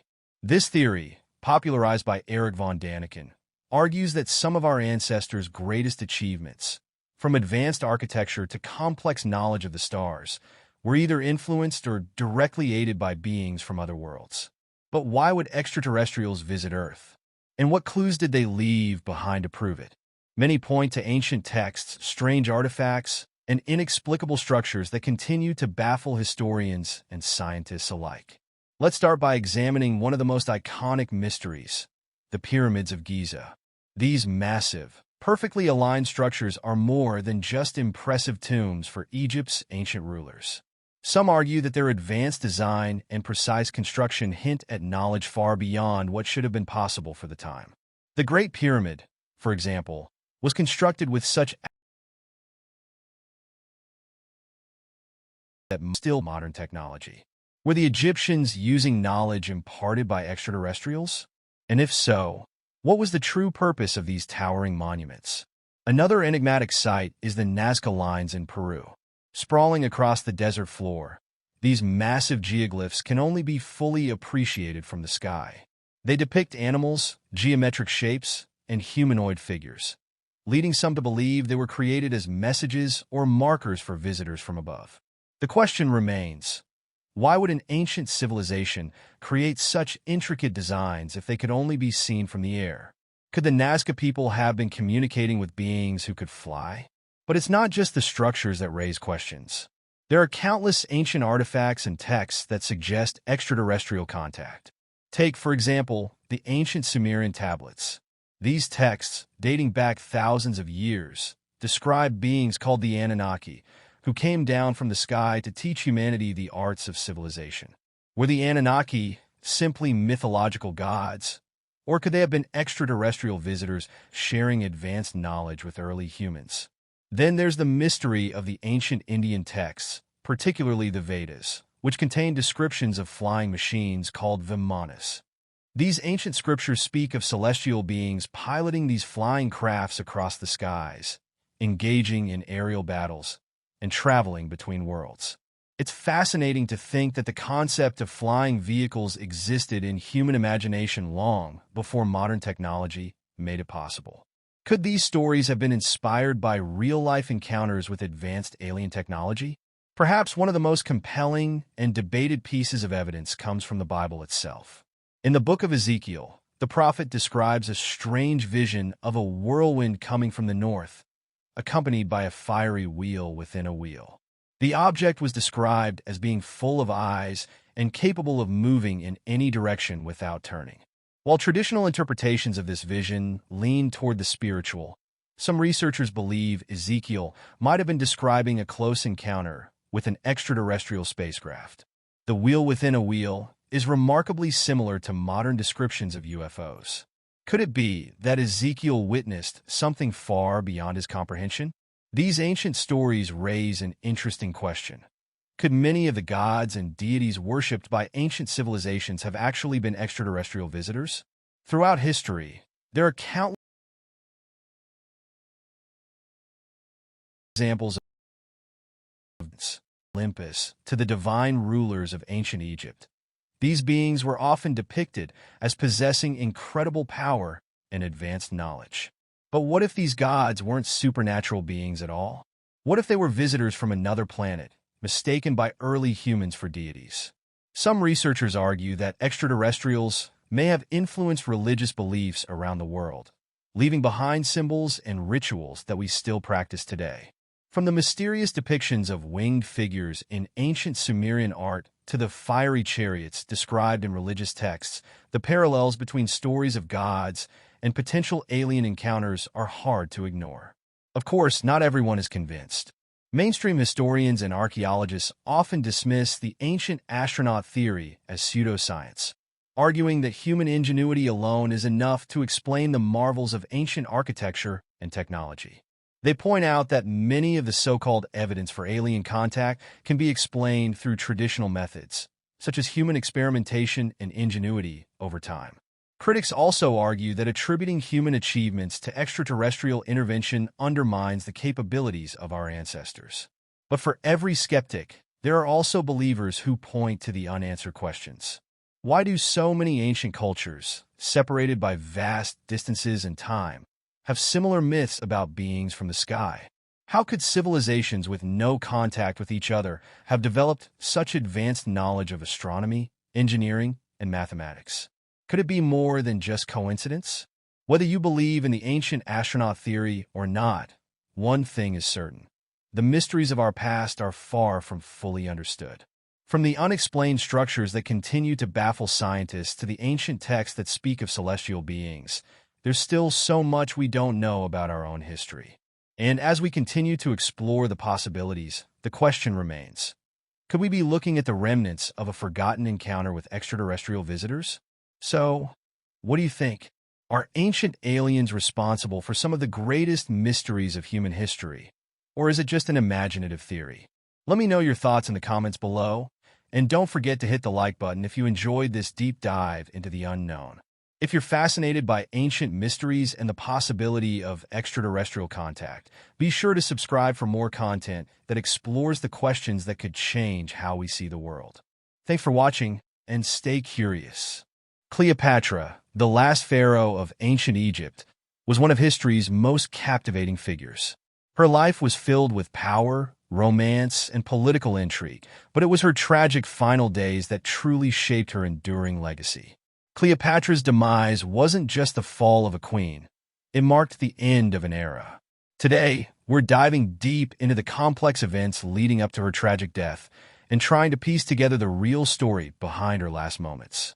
After the assassination of Julius Caesar in 44 BCE, Cleopatra found herself in an incredibly precarious position. Julius Caesar had been both her lover and protector, and with him gone, her once secure alliance with Rome was suddenly unstable. Egypt was a prosperous but vulnerable kingdom, already weakened by internal strife and years of war. Cleopatra knew that in order to keep her kingdom alive, she had to quickly navigate the shifting political landscape that followed Caesar's death. She was up against not just rivals within Egypt, but a rapidly changing Roman Empire. In the aftermath of Caesar's assassination, Rome descended into chaos, and a new power struggle erupted. Cleopatra's first move was to align herself with another Roman power player, Mark Antony. Antony was one of Caesar's most trusted generals and a member of the powerful triumvirate that now controlled Rome, along with Octavian and Lepidus. Cleopatra and Antony's relationship wasn't just strategic, it was also passionate. Antony was drawn to Cleopatra's intelligence, charisma, and beauty, and the two quickly became lovers. Their alliance, however, was far more than just a romantic affair. It was a calculated move on Cleopatra's part to maintain her power and Egypt's independence. Mark Antony had his own reasons for joining forces with Cleopatra. He needed the wealth and resources that Egypt could provide to strengthen his position in Rome's ongoing civil wars. Cleopatra both from within Egypt and from Rome. But as their relationship blossomed, it also became a source of scandal and political tension. Antony's enemies in Rome, particularly Octavian, used his relationship with Cleopatra to undermine him, accusing Antony of abandoning Roman values in favor of an exotic foreign queen. The real turning point came in 31 BCE at the Battle of Actium, a decisive naval confrontation between the forces of Octavian and the combined fleets of Antony and Cleopatra. Antony's fleet was ultimately outmatched, and the battle was a disaster for both him and Cleopatra. As Octavian's forces closed in, Antony and Cleopatra were forced to retreat back to Alexandria, where they made their last stand. With their military strength, Cleopatra knew that their time was running out. One of the most pivotal moments during these final days was Cleopatra's realization that Antony's defeat was inevitable. She had long been a master of political maneuvering, using her charm, intelligence, and diplomatic skill to survive in a world dominated by men. But now, even her renowned ability to outwit her opponents was no longer enough to save her kingdom.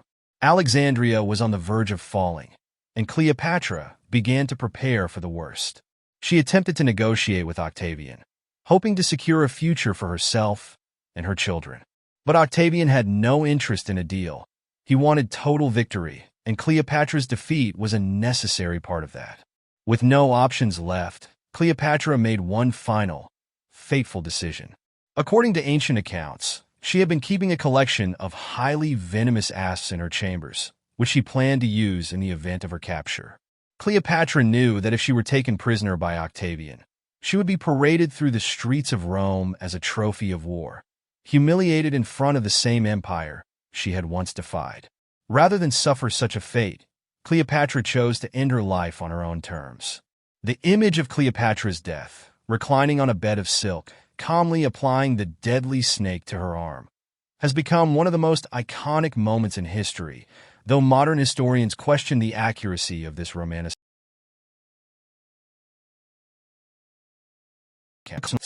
It was a political statement. By taking her own life, she denied Octavian the satisfaction of capturing her alive and making her a symbol of his conquest. In death, Cleopatra became a martyr for her people and a symbol of resistance against Rome's expanding empire.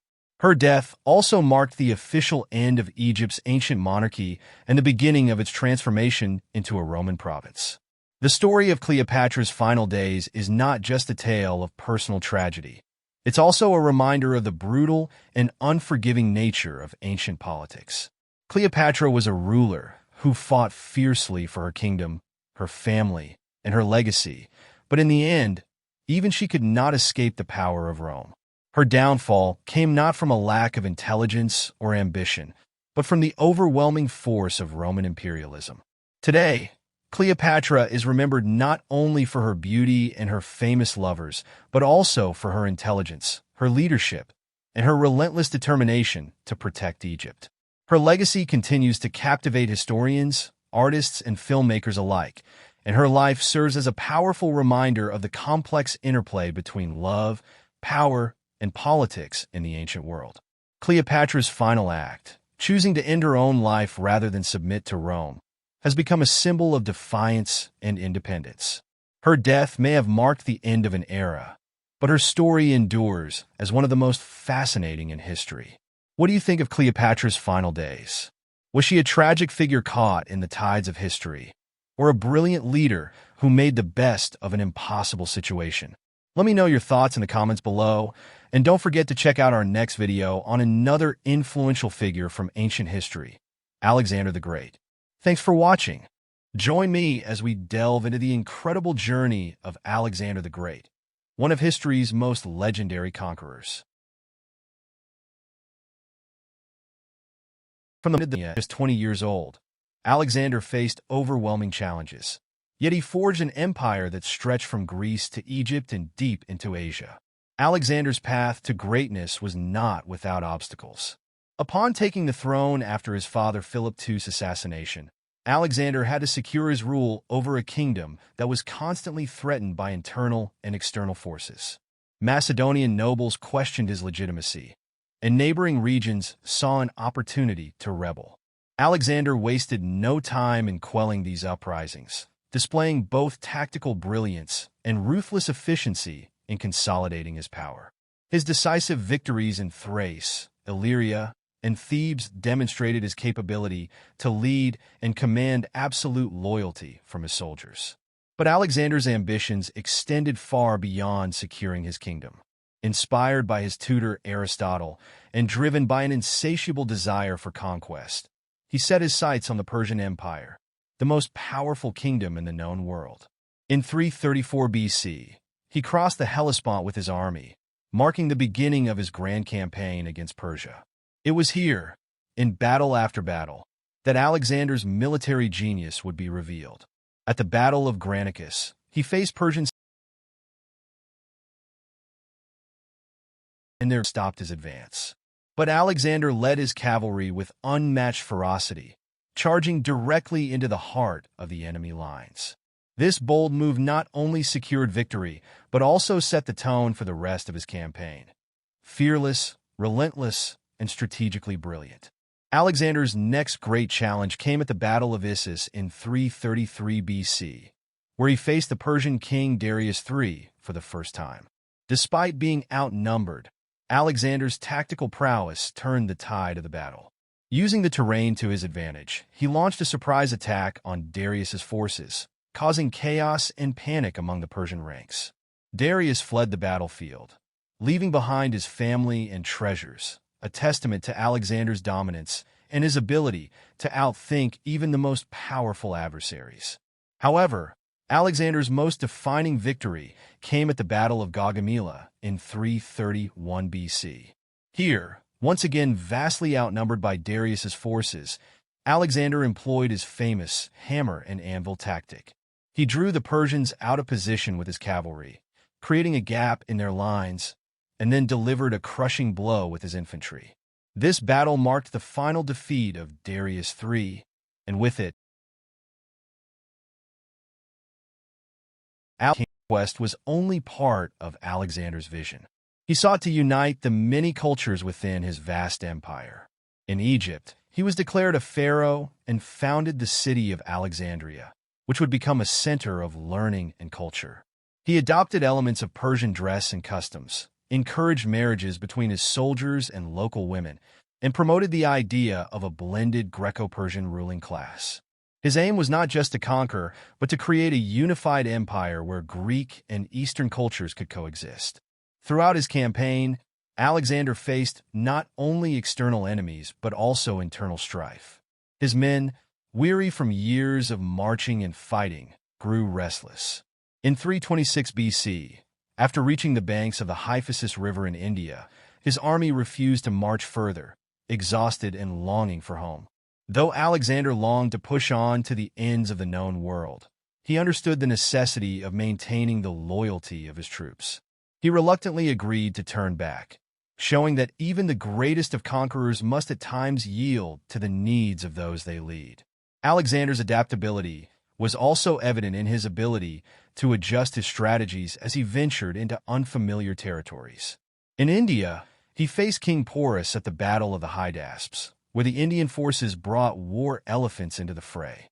This was a new and terrifying challenge, but Alexander, as always, adapted. He outmaneuvered Porus by crossing the river at night and launching a surprise attack, ultimately securing victory and earning the respect of his opponent. Perhaps the most symbolic moment of Alexander's life was his decision to burn his ships after crossing into Persia, removing any possibility of retreat. This decisive act demonstrated his absolute commitment to his mission. For Alexander, with his boldness and strategic brilliance, ensured that he would be remembered as one of history's greatest military leaders. Despite his many triumphs, Alexander's life was tragically cut short. In 323 BC, at the age of just 32, he fell ill and died in Babylon. His empire, which he had worked so hard to build, fragmented soon after his death, divided among his generals. Yet his legacy endured. Alexander's conquests spread Greek culture throughout the known world, laying the foundation for the Hellenistic period, an era that saw unprecedented cultural exchange and intellectual advancement. Alexander the Great remains a symbol of ambition, courage, and leadership. His journey from a young king of Macedonia to the ruler of the largest empire the world had ever seen is a testament to his unparalleled vision and determination. He was a man who, despite the odds, dared to dream of a united world, and for a brief moment in history, he achieved it. In conclusion, Alexander's journey was one of unparalleled conquest, driven by ambition, genius, and a desire to leave a lasting legacy. Though his empire did not last, his impact on history is undeniable. Alexander the Great will forever be remembered as a conqueror who reshaped the world in his image. If you're fascinated by more legendary figures and their extraordinary stories, don't forget to subscribe to our channel for more captivating historical content. In our next video, we'll explore another iconic historical figure or delve into the beauty and significance of the Taj Mahal, as well as fascinating aspects of Indian culture. And here's a fun way to get involved. If you're from the USA, type A in the comments, Europe type B, Asia type C, and update. This helps me understand where my viewers are from and lets me create videos based on your specific interests. Don't forget to hit that subscribe button so you won't miss out on upcoming content tailored just for you. In the annals of history, Baldwin IV, the leper king of Jerusalem, stands as a shining example of determination and courage. Born in 1161, Baldwin was not like other boys his age. From a young age, his life was shaped by the shadows of a debilitating illness, leprosy. This devastating disease would ultimately claim his body, but it never claimed his spirit. At just 13 years old, Baldwin ascended to the throne of Jerusalem in 1174, during a period when the Christian kingdom was surrounded by powerful enemies, particularly the forces of Saladin, the renowned Muslim general. It was a kingdom already caught in the grip of religious and military conflicts. But Baldwin was no ordinary king. Though his body was ravaged by illness, his mind was as sharp as any general, and his heart was filled with an unshakable desire to protect his people. Baldwin's early years were marked by personal tragedy, as leprosy began to manifest more visibly in his body. Leprosy, in medieval times, was often seen as a curse, a disease that isolated its victims from society. But Baldwin would not allow his illness to define him. Instead, he turned to mastering the art of warfare. Under the guidance of knights and seasoned military leaders, Baldwin honed his skills and strategy, learning not only how to fight, but also how to lead men into battle with precision and brilliance. As a ruler, Baldwin faced two seemingly insurmountable challenges: the relentless progression of his illness and the constant threat posed by Muslim forces. The most formidable of these foes was Saladin, who sought to reclaim Jerusalem for Islam. Baldwin knew that, to protect his kingdom, he would need to lead his army into battle himself. No small feat for a king suffering from leprosy. The disease had taken a visible toll on his body, causing his fingers and toes to decay and his face to show signs of the illness. Yet, despite the physical limitations, Baldwin rose like. One of Baldwin's most famous military successes came at the Battle of Montgessard in 1177. This was no ordinary battle. It was a fight that would define Baldwin's reign and his legacy. Saladin, confident in his overwhelming numbers, led a large force to attack the kingdom of Jerusalem. Outnumbered and outmatched, Baldwin and his troops faced almost certain defeat. But Baldwin's tactical genius and sheer force will turn the tide of the battle. On that fateful day, Baldwin rode into battle with his arm wrapped in bandages, concealing the marks of his disease. Yet his illness did not dampen his spirit. As he led his forces into the fray, he called upon his soldiers to fight with every ounce of strength they had left. The odds were overwhelmingly against them, but Baldwin knew that victory was possible if his men fought with bravery and unity. With his small army, Baldwin launched a bold and unexpected attack against Saladin's forces. The ferocity of his assault stunned the Muslim army. Despite being heavily outnumbered, Baldwin's troops managed to break through Saladin's lines, forcing the Muslim leader to retreat in disarray. The victory at Montcassard was nothing short of miraculous, a triumph that cemented Baldwin's reputation as a brilliant and courageous king. The Battle of Montcassard was a defining moment in Baldwin's reign, but it was also a temporary reprieve in the larger struggle to defend Jerusalem. As the years passed, Baldwin's leprosy worsened. His physical condition deteriorated to the point where he could no longer ride into battle himself. Yet even as his body failed him, Baldwin's mind remained sharp, and his strategic insights continued to guide his generals and advisors. Baldwin's reign was not only marked by his military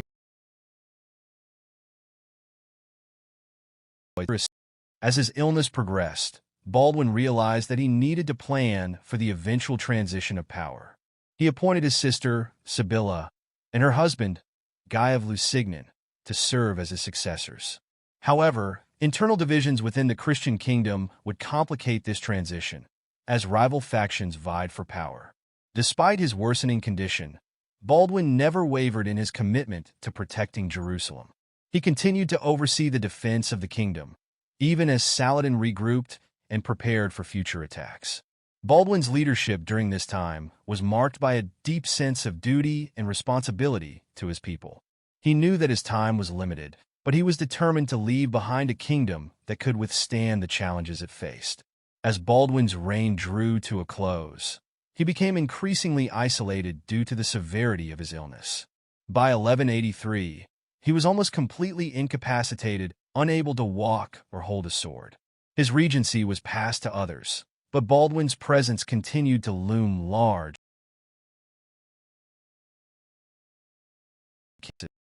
but also for his unyielding spirit in the face of overwhelming adversity.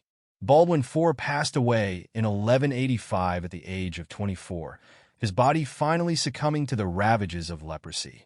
His death marked the end of an era for the Kingdom of Jerusalem, but his legacy lived on, both in the hearts of his people and in the annals of history. He was remembered not just as a king, but as a warrior who defied the limitations of his illness and inspired loyalty in those who fought by his side. Even his enemies, including Saladin, held Baldwin in high regard. Saladin, who would go on to capture Jerusalem just a few years after Baldwin's death, is said to have respected the leper king for his courage and tenacity. The two men, though adversaries on the battlefield, shared a mutual admiration for each other's leadership and military prowess. Baldwin IV's story is one of perseverance, courage, and the indomitable human spirit. Despite facing unimaginable challenges, he led his kingdom through one of its most tumultuous periods. His reign was short, but it left a lasting impact on the history of Jerusalem and the Crusader states. Baldwin IV's life reminds us that true strength is not measured by physical abilities, but by the resolve to fight for what is right, no matter the odds. If you were inspired by the incredible story of Baldwin IV, don't forget to check out our other videos on legendary historical figures and epics below. What other historical stories would you like us to explore? Did you know that over 3,000 euros are tossed into the Trevi Fountain every day? This iconic landmark in Rome has captivated millions of visitors for centuries, not just for its stunning beauty, but for the legends and stories surrounding it.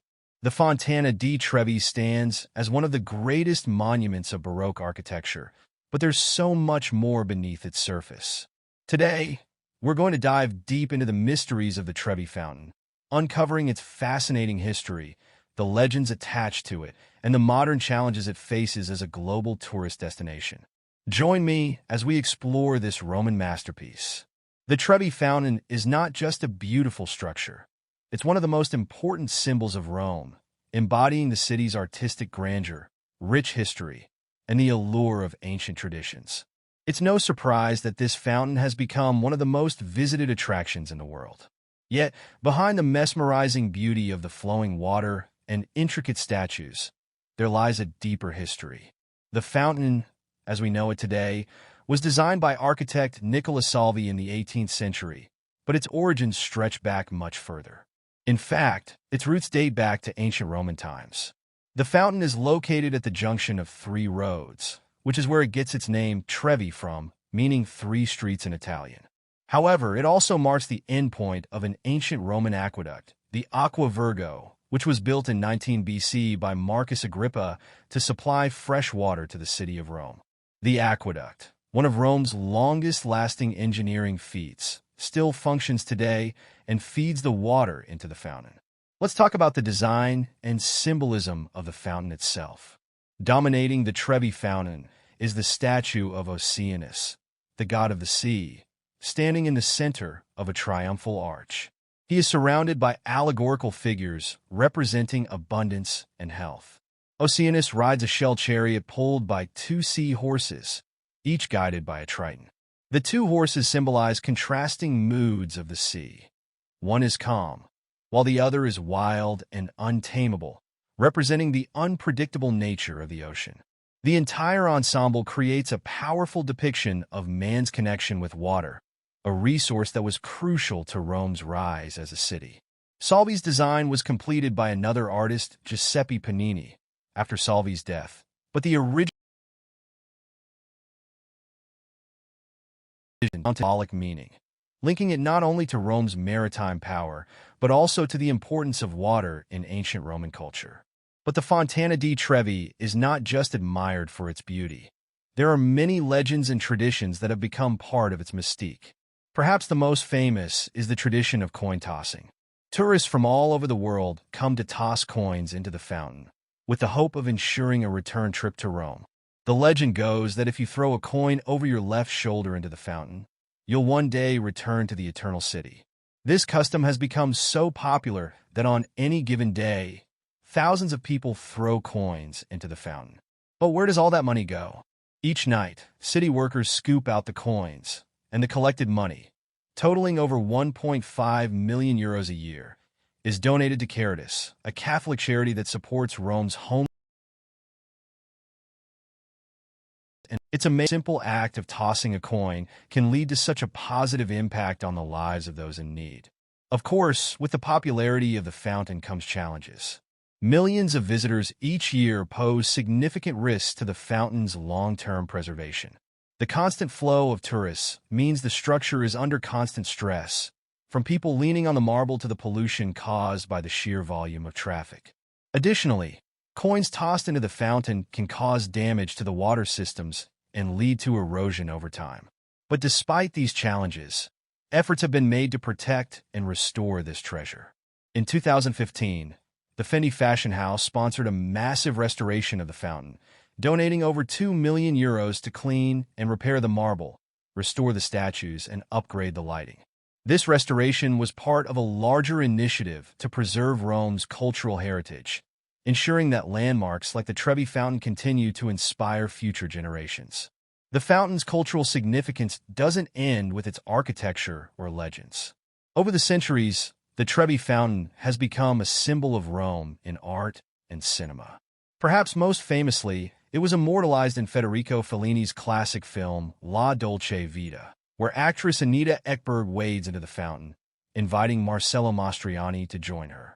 This scene has become iconic in cinema history, cementing the fountain's place not only as a tourist destination, but as a symbol of romance and the magical allure of Rome.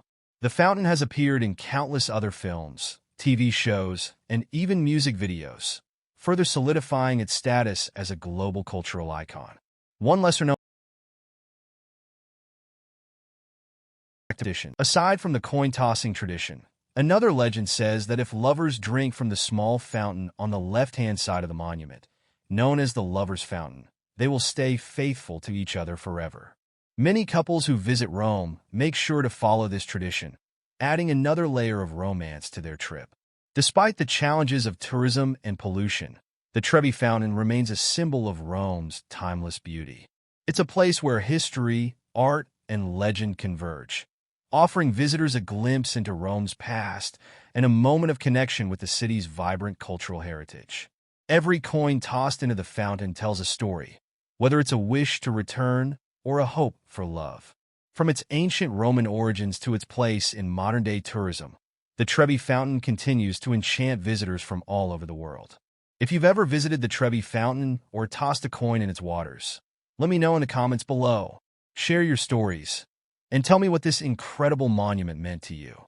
And if you enjoyed diving into the history and mysteries of the Trevi Fountain, don't forget to subscribe for more videos exploring Rome's hidden gems and world-famous landmarks. Thanks for watching, and I'll see you next time. Join me as I dive into the mysteries of ancient Egypt and uncover the secrets hidden in the pyramid texts versus the coffin texts. Did you know the pyramid texts are over 4,000 years old and are considered the oldest religious texts in the world? These ancient writings offer a profound glimpse into the spiritual world of ancient Egypt. And today, we'll explore how they differ and connect with one another. Our journey begins with the pyramid texts, which were first used during the Old Kingdom period around 2400 BC. These texts were inscribed on the walls of pyramid chambers, primarily intended for the pharaohs. The purpose was to guide and protect the deceased pharaohs on their journey to the afterlife. The language used in the pyramid texts is grand and majestic, reflecting the divine status of the pharaohs.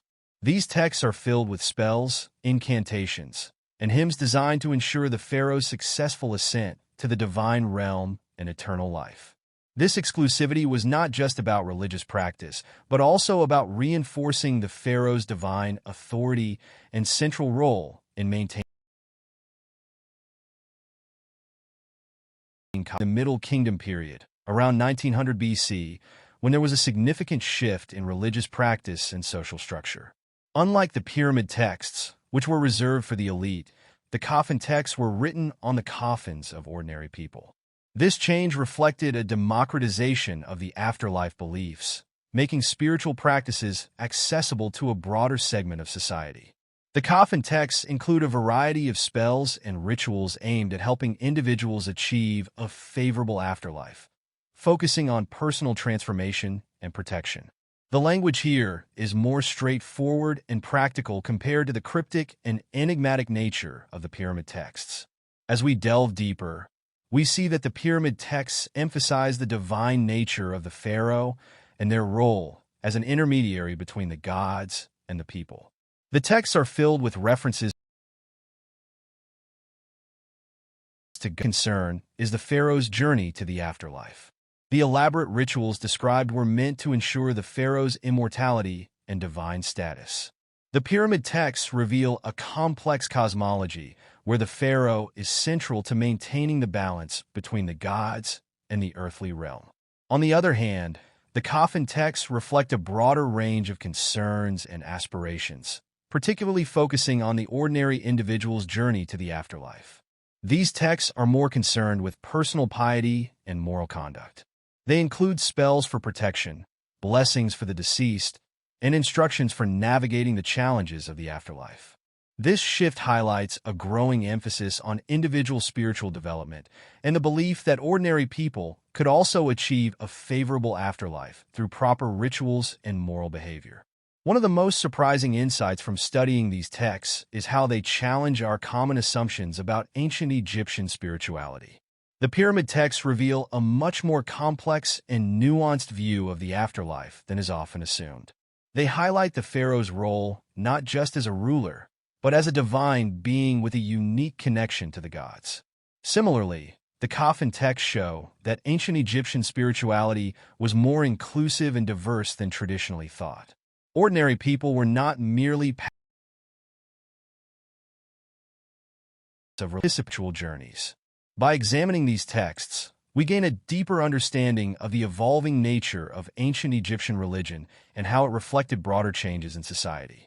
The pyramid texts and coffin texts offer valuable insights into the spiritual lives of ancient Egyptians, revealing a rich and multifaceted worldview. In summary, the pyramid texts and coffin texts provide a fascinating glimpse into the religious practices of ancient Egypt. The pyramid texts underscore the divine status of the pharaoh and their role in the afterlife, while the coffin texts reflect a more personal and accessible approach to spiritual practice. Together, they reveal a complex and evolving landscape of ancient Egyptian spirituality that challenges and enriches our understanding of their culture. Thanks for joining me on this journey into the secrets of ancient Egypt. If you have any thoughts or insights, please leave them in the comments below. And be sure to check out my other videos on ancient Egyptian history for more intriguing content. Have you ever wondered how the ancient Egyptians managed to build the Great Pyramids, those towering monuments that have stood for millennia, defying the passage of time? The construction of the pyramids, particularly the Great Pyramid of Giza, is one of history's greatest mysteries, combining feats of engineering, organizational prowess, and sheer manpower. Let's dive into the fascinating process that made these structures possible. Imagine the hot Egyptian sun beating down on thousands of workers who toiled day after day, year after year, to move and place the massive stone blocks that make up these pyramids. Each block weighed between 2.5 and 15 tons, and yet they were somehow transported from quarries, some located miles away, to the construction site. The logistics alone were staggering, requiring a well-coordinated effort of labor, resources, and time. Ramps and manpower to lift these heavy stones into place. The most widely accepted theory suggests that a straight or circular ramp was built around the pyramid's core, and as the pyramid grew taller, so did the ramp. Workers would drag the stones up these ramps, possibly aided by lubricated surfaces or rolling logs to reduce friction. But even with these methods, the precision with which these stones were placed is astonishing. The Great Pyramid, for example, is aligned with incredible accuracy to the cardinal points of the compass, a testament to the advanced knowledge of geometry and astronomy possessed by the ancient Egyptians. Beyond the physical construction, the organization of labor was a monumental task. Contrary to popular belief, the workers were not slaves but skilled laborers who were well-fed and housed in nearby workers' villages. They worked in shifts, with each crew responsible for a specific task, from quarrying the stones to transporting them and setting them in place. The workforce was divided into teams, each led by a foreman, ensuring that the construction process was as efficient as possible. One of the most intriguing aspects of pyramid construction is the mystery surrounding the tools and techniques used. Despite extensive archaeological research, we still don't have a complete understanding of how the ancient Egyptians achieved such precision with the tools available at the time. Copper chisels, wooden mallets, and stone tools were the primary instruments. Yet the precision of the cuts and the fit of the stones remain a marvel to modern engineers. The construction of the pyramids wasn't just about building a monument. It was also a display of the civilization. The Great Pyramid of Giza, for example, was built for Pharaoh Khufu and served as his tomb, designed to ensure his safe passage to the afterlife. The sheer scale of the pyramid, with its original height of 146.6 meters, 481 feet, was meant to demonstrate the divine status of the pharaoh and his connection to the gods. Even today, the pyramids continue to inspire awe and curiosity. How did a civilization without modern machinery achieve such feats? What secrets do the pyramids still hold within their ancient walls? As we uncover more about these magnificent structures, we are reminded of the ingenuity and determination of the people who built them, leaving behind a legacy that has stood the test of time. So, the next time you look at the Great Pyramid, remember that you are gazing at one of humanity's greatest achievements, a symbol of a civilization that mastered the art of building on a scale that still amazes us today. If you enjoyed this video and you're watching from Europe, type A. If you're listening from the USA, type B. If you're tuning in from Asia, type C. And if you're watching from another country, type D. We'd love to know where you're from. Don't forget to subscribe and hit the bell icon so you never miss another video. Stay tuned for more fascinating content. Beneath the sands of Egypt lies a story that might change everything we thought we knew about ancient civilizations. A story that suggests a hidden connection between societies once believed to be isolated from one another. For centuries, historians and archaeologists have marveled at the incredible accomplishments of ancient cultures like the Egyptians, Mesopotamians, Indus Valley inhabitants, and the enigmatic Minoans. But what if these civilizations were not as disconnected as we've always assumed? Imagine a secret network, a brotherhood of thinkers, builders, and leaders who shared forbidden knowledge across continents, guiding the rise of these great societies. The evidence, however, has long been elusive, buried beneath layers of sand, stone, and time. How do we trace connections between cultures separated by vast distances, with different languages, religions, and customs? The clues are scattered and often hidden, but recent discoveries have begun to reveal the startling truth. Deep in the Egyptian desert, archaeologists have unearthed an artifact unlike any other, a relic bearing symbols not just from Egypt, but also from Mesopotamia, the Indus Valley, and even distant Minoan Crete. These symbols tell a tale of secret meetings held in the shadows, where the leaders of these civilizations exchanged knowledge, philosophies, and technologies. It's as if they were united by a common purpose, bound by an oath to preserve and protect the most sacred knowledge of the ancient world. Could the pyramids of Egypt, the ziggurats of Mesopotamia, and the forgotten cities of the Indus Valley be part of a grand, interconnected blueprint? The idea may seem far-fetched, but the evidence is compelling. Scholars have long noted the similarities in architectural styles, mathematical systems, and even spiritual beliefs among these ancient cultures. Some experts believe that these similarities are not mere coincidence, but rather the result of a coordinated effort by an elite group, an ancient secret society that transcended borders and influenced the course of human history. The recent discovery of a hidden chamber beneath the sands of Egypt has added even more weight to this theory. Inside this chamber, archaeologists found relics could not have been there. Symbols from across the ancient world are intertwined on the walls of this chamber, suggesting a deep and mysterious connection between these societies. This breakthrough could change everything we thought we knew about the ancient world, revealing that the story of one civilization is, in fact, the story of them all. As we piece together these ancient secrets, one thing is clear. The mystery of this lost civilization is as deep as the Nile itself, and the search for answers is far from over. What do you think about the possibility of a hidden network connecting all ancient civilizations? Could it be that a secret society guided the rise of these great cultures, ensuring that their knowledge was shared and preserved for future generations? Share your thoughts in the comments, and don't forget to check out our other videos on ancient secrets, hidden societies, and the mysteries that continue to shape our understanding of the past. Join me as I dive into the mysteries of the Library of Alexandria and challenge myself to uncover the lost secrets of one of history's greatest knowledge losses. The Library of Alexandria was one of the greatest libraries of the ancient world, a beacon of knowledge and culture that stood tall for would cover ideas, and to advance human understanding. The destruction of the Library of Alexandria is still shrouded in mystery, and it's a loss that's still felt today. We're talking about a repository of knowledge that was arguably the largest and most significant of its time, containing works on mathematics, astronomy, medicine, and so much more. The impact of its loss is immeasurable, and it's a tragedy that's still difficult to comprehend. One of the most fascinating aspects of the library's destruction is the number of theories that have been put forward over the years. Some say it was destroyed during the reign of Ptolemy III, while others claim it was burned to the ground by Julius Caesar's soldiers.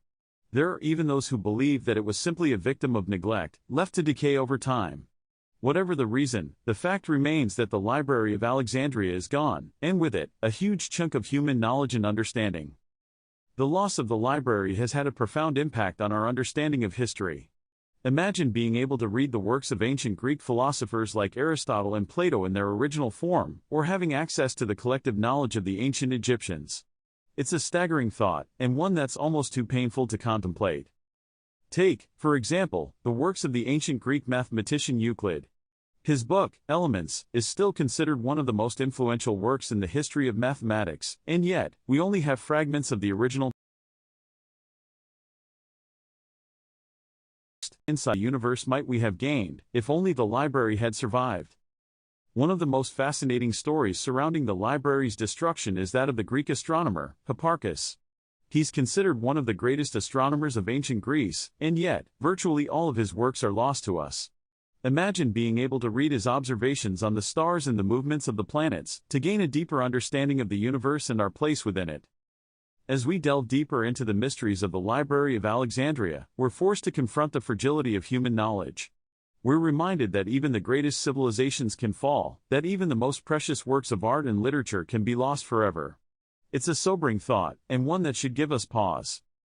The loss of the Library of Alexandria is a tragedy, but it's also a reminder of the importance of preserving our collective knowledge and culture.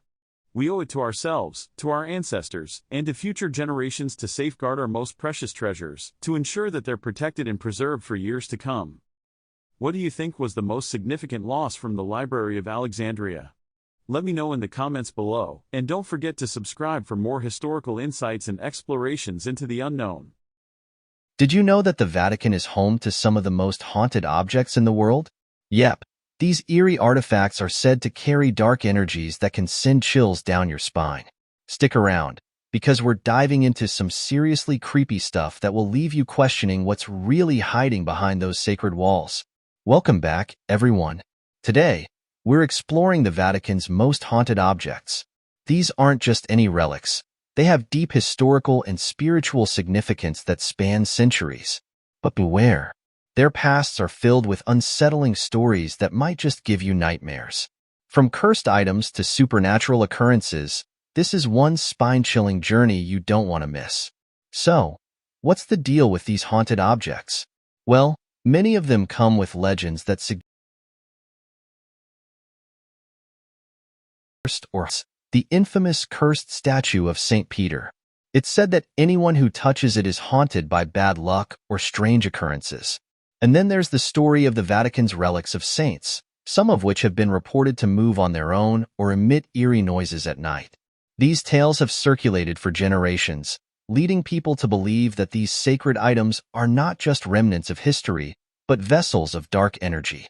The unsettling legends surrounding these objects can make even the most skeptical among us think twice before getting too close.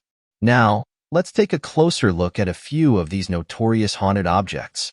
First up, we have the infamous Vatican's Bloody Crucifix. This crucifix is said to be stained with the blood of martyrs, and witnesses have reported seeing apparitions of those martyrs during midnight vigils. Then, there's the Pope's Ring, a piece of jewelry that carries the weight of history. People claim that it can bring about a sense of dread and unease, especially when it's worn by someone not worthy. And how could we forget the cursed chalice? Used during Mass, it's believed to bring misfortune to anyone who drinks from it. Stories tell of priests who have collapsed or experienced terrifying visions after using it. Each of these objects has its own story, weaving a tapestry of fear and intrigue that leaves us questioning what really lurks behind their seemingly sacred facades. But the most terrifying of them all? The Vatican's Weeping Madonna. This statue reportedly weeps real tears, and those who claim to have witnessed it say the air around it becomes thick with a sense of sorrow. Some even describe hearing whispers when they approach it, whispering tales you, feeling a cold breeze sweep past you, as you hear faint cries that seem to originate from nowhere. It's enough to make anyone's hair stand on end. This object has not only caused fear amongst visitors, but has also led to countless reports of eerie experiences that echo through the Vatican's halls. So, there you have it. We've explored some spine-chilling tales about the Vatican's most haunted objects. From cursed relics to eerie apparitions, these stories share common themes of fear and intrigue that keep us coming back for more. Whether you believe in the supernatural or not, there's no denying the haunted history that surrounds these artifacts. Now it's your turn. Which haunted object scared you the most? Drop your thoughts in the comments below. And don't forget to subscribe for more haunting stories from around the world. Until next time, stay curious and keep exploring the mysteries that surround us. Did you know that Vatican City, the spiritual heart of the Roman Catholic Church, is more than just a center of faith? It's a living museum of symbols that trace their origins back to the Roman Empire, revealing a powerful legacy that continues to shape our world today. In this video, we'll take a deep dive into the fascinating connections between the Roman Empire and Vatican City, uncovering how this small, independent state has meticulously preserved ancient symbols and traditions that reflect Rome's enduring influence on religion, art, and architecture. As we explore these symbols, you'll discover that the Vatican's iconic imagery, such as the cross keys of St. Peter and the Roman eagle, are not merely religious emblems, but are also remnants of Rome's imperial authority, subtly integrated into the very fabric of Vatican iconography. One of the most prominent symbols we encounter is the cross keys of St. Peter, which are central to the Vatican's coat of arms. These keys, one gold and one silver, represent the keys to heaven given by Jesus. These keys symbolize authority, an authority that directly links back to the Roman Empire. The imagery of keys has long been associated with the Roman concept of power and governance, where holding the keys meant control over both earthly and divine realms. In the context of the Vatican, the cross keys not only signify spiritual authority, but also echo the political power that the Roman emperors wielded over their vast empire. As we move through Vatican City, another powerful symbol emerges: the Roman eagle. Historically, the eagle was a symbol of Roman military might, a representation of Rome's imperial power and its reach across the known world.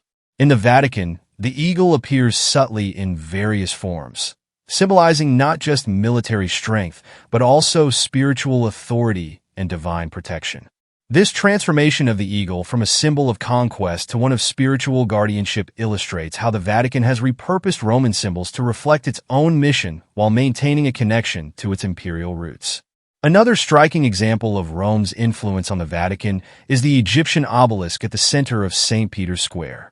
Originally erected by a Roman emperor, this ancient monument was brought from Egypt as a trophy of conquest, symbolizing Rome's dominance over distant lands. Today, the obelisk stands as a testament to the Vatican's continuity with the Roman Empire, a symbol of its claim to ancient wisdom and eternal truths. The obelisk's presence in St. Peter's Square is a powerful reminder of how the Church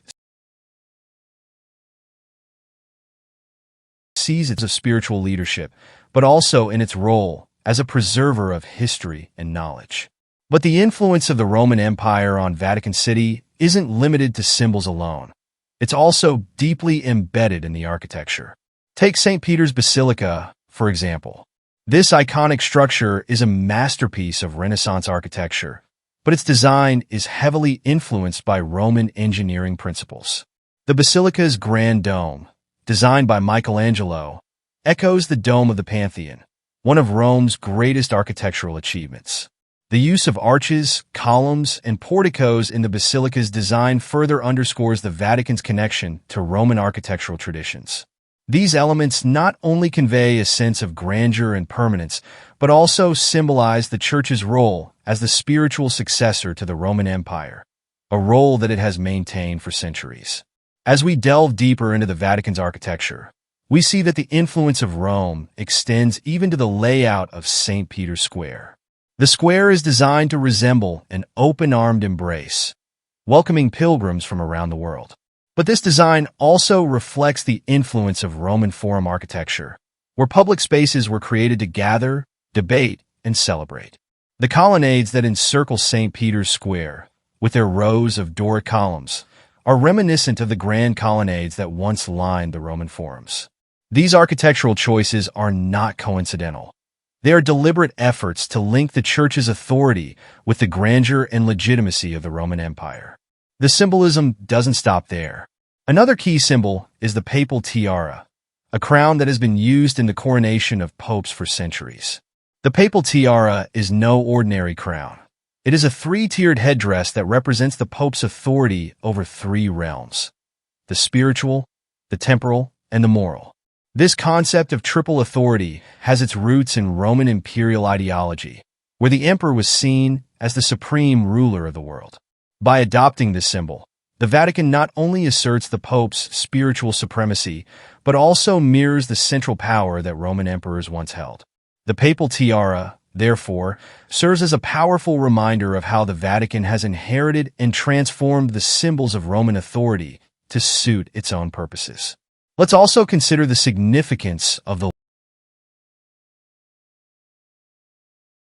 laurel wreath in ancient Rome was a symbol of victory and honor, often worn by emperors and military generals. In the Vatican, The laurel wreath is used to symbolize the Church's triumph over sin and death, a spiritual victory that is celebrated through the resurrection of Christ. By incorporating the laurel wreath into its symbols, the Vatican not only connects itself to the Roman tradition of victory, but also reinterprets it in a Christian context, emphasizing the triumph of faith over earthly challenges. Another fascinating aspect of Vatican symbolism is its use of the chi rho, an ancient Christian symbol that combines the first two letters of the Greek word for Christ, Kyrie Otosigmadou. While the chi rho is primarily a Christian symbol, its adoption by the Roman Emperor Constantine after his conversion to Christianity marks a significant moment in the fusion of Roman and Christian symbols. The chi rho appears throughout Vatican City, often intertwined with Roman imagery, symbolizing the unity of the Roman Empire and the Christian faith. This symbol serves as a bridge between the old and the new, illustrating how the Vatican has woven together the threads of Roman and Christian heritage. Let's also explore the fasces, a bundle of rods bound together with an axe, which was a symbol of Roman authority and power. The fasces represented unity and strength. Interestingly, the fasces can be found in various forms in Vatican iconography, symbolizing the Church's authority and its call for unity among its followers. By adopting this Roman symbol, the Vatican once again underscores its connection to the ideals of the Roman Empire, while also reinterpreting them to align with its spiritual mission. And then there's the symbolism of light, a concept deeply rooted in both Roman and Christian traditions. In Roman times, light was associated with the gods and with knowledge, often represented by the sun god Sol Invictus. In the Vatican, light is a central theme, symbolizing divine presence and enlightenment. The architecture of St. Peter's Basilica, with its vast windows and intricate mosaics, is designed to capture and reflect light in a way that evokes a sense of the divine. This use of light as a symbol is yet another way in which the Vatican connects itself to the Roman tradition, while also expressing its own spiritual ideals. As we explore these symbols, it becomes clear that the Vatican is not just a religious center, but a complex tapestry of history, art, and power. The use of Roman numerals, for example, in the Vatican's inscriptions and monuments is a subtle nod to the Church's Roman heritage. Emperor's time are now used to mark the reigns of popes and the milestones of the Church. This continuity in symbolism reinforces the idea that the Vatican sees itself as the inheritor of Rome's legacy, both in terms of governance and cultural influence. In conclusion, the symbols and architecture of Vatican City are not just relics of the past. They are a testament to the enduring legacy of the Roman Empire. Through these symbols, we gain a deeper understanding of how ancient power dynamics have influenced modern spiritual authority, reminding us that history is not just about what has happened, but about what continues to unfold. From the cross keys of St. Peter to the grand the Vatican is a living bridge between the old Roman world and the modern spiritual authority of the Church. If you found these insights intriguing, be sure to share your thoughts in the comments below. And don't forget to check out my other videos for more fascinating explorations of history's hidden secrets, where we uncover the mysteries and stories that have shaped our world. Did you know that some of the oldest known handbags date back to ancient Sumer? But are these artifacts just stylish accessories, or could they be evidence of advanced technology, maybe even alien tech? Let's dive into this fascinating mystery. So, what exactly are Sumerian handbags? These intriguing artifacts from one of the world's earliest civilizations not only showcase the artistry of the time but also spark a ton of debate about their true purpose. Were they merely point to something more extraordinary? Stick around as we unravel the history and theories surrounding these ancient bags. Now, here's where it gets interesting. Scholars and enthusiasts alike have been scratching their heads over Sumerian handbags for ages. On one hand, many argue they were just everyday items, useful for carrying goods and perhaps even a symbol of status. But then, there's another camp that claims these handbags might be something else entirely.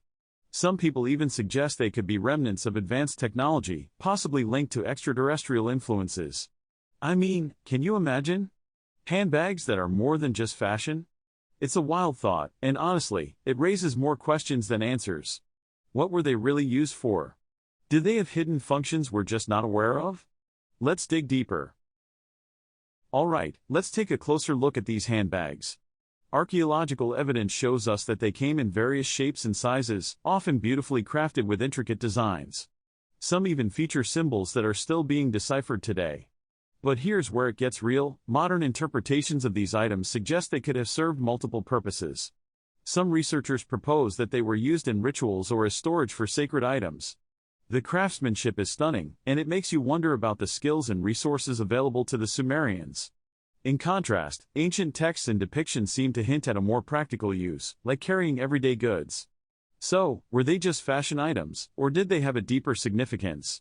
And if they were indeed linked to some advanced tech, what does that say about the Sumerians' understanding of the world around them? Now, here comes the juicy part. One of the most compelling theories suggests that the materials used in these handbags might have been more than just clay and fabric. Some enthusiasts argue that certain handbags exhibit properties that imply they were built with advanced knowledge of materials, perhaps even utilizing techniques that wouldn't be rediscovered until much later. This has led to wild speculations about extraterrestrial involvement. Could it be that these handbags were not just fashion statements but tools of a forgotten technology? Perhaps they were even used for communication or other purposes we can't fully understand today. The evidence is intriguing, but it leaves us with more questions than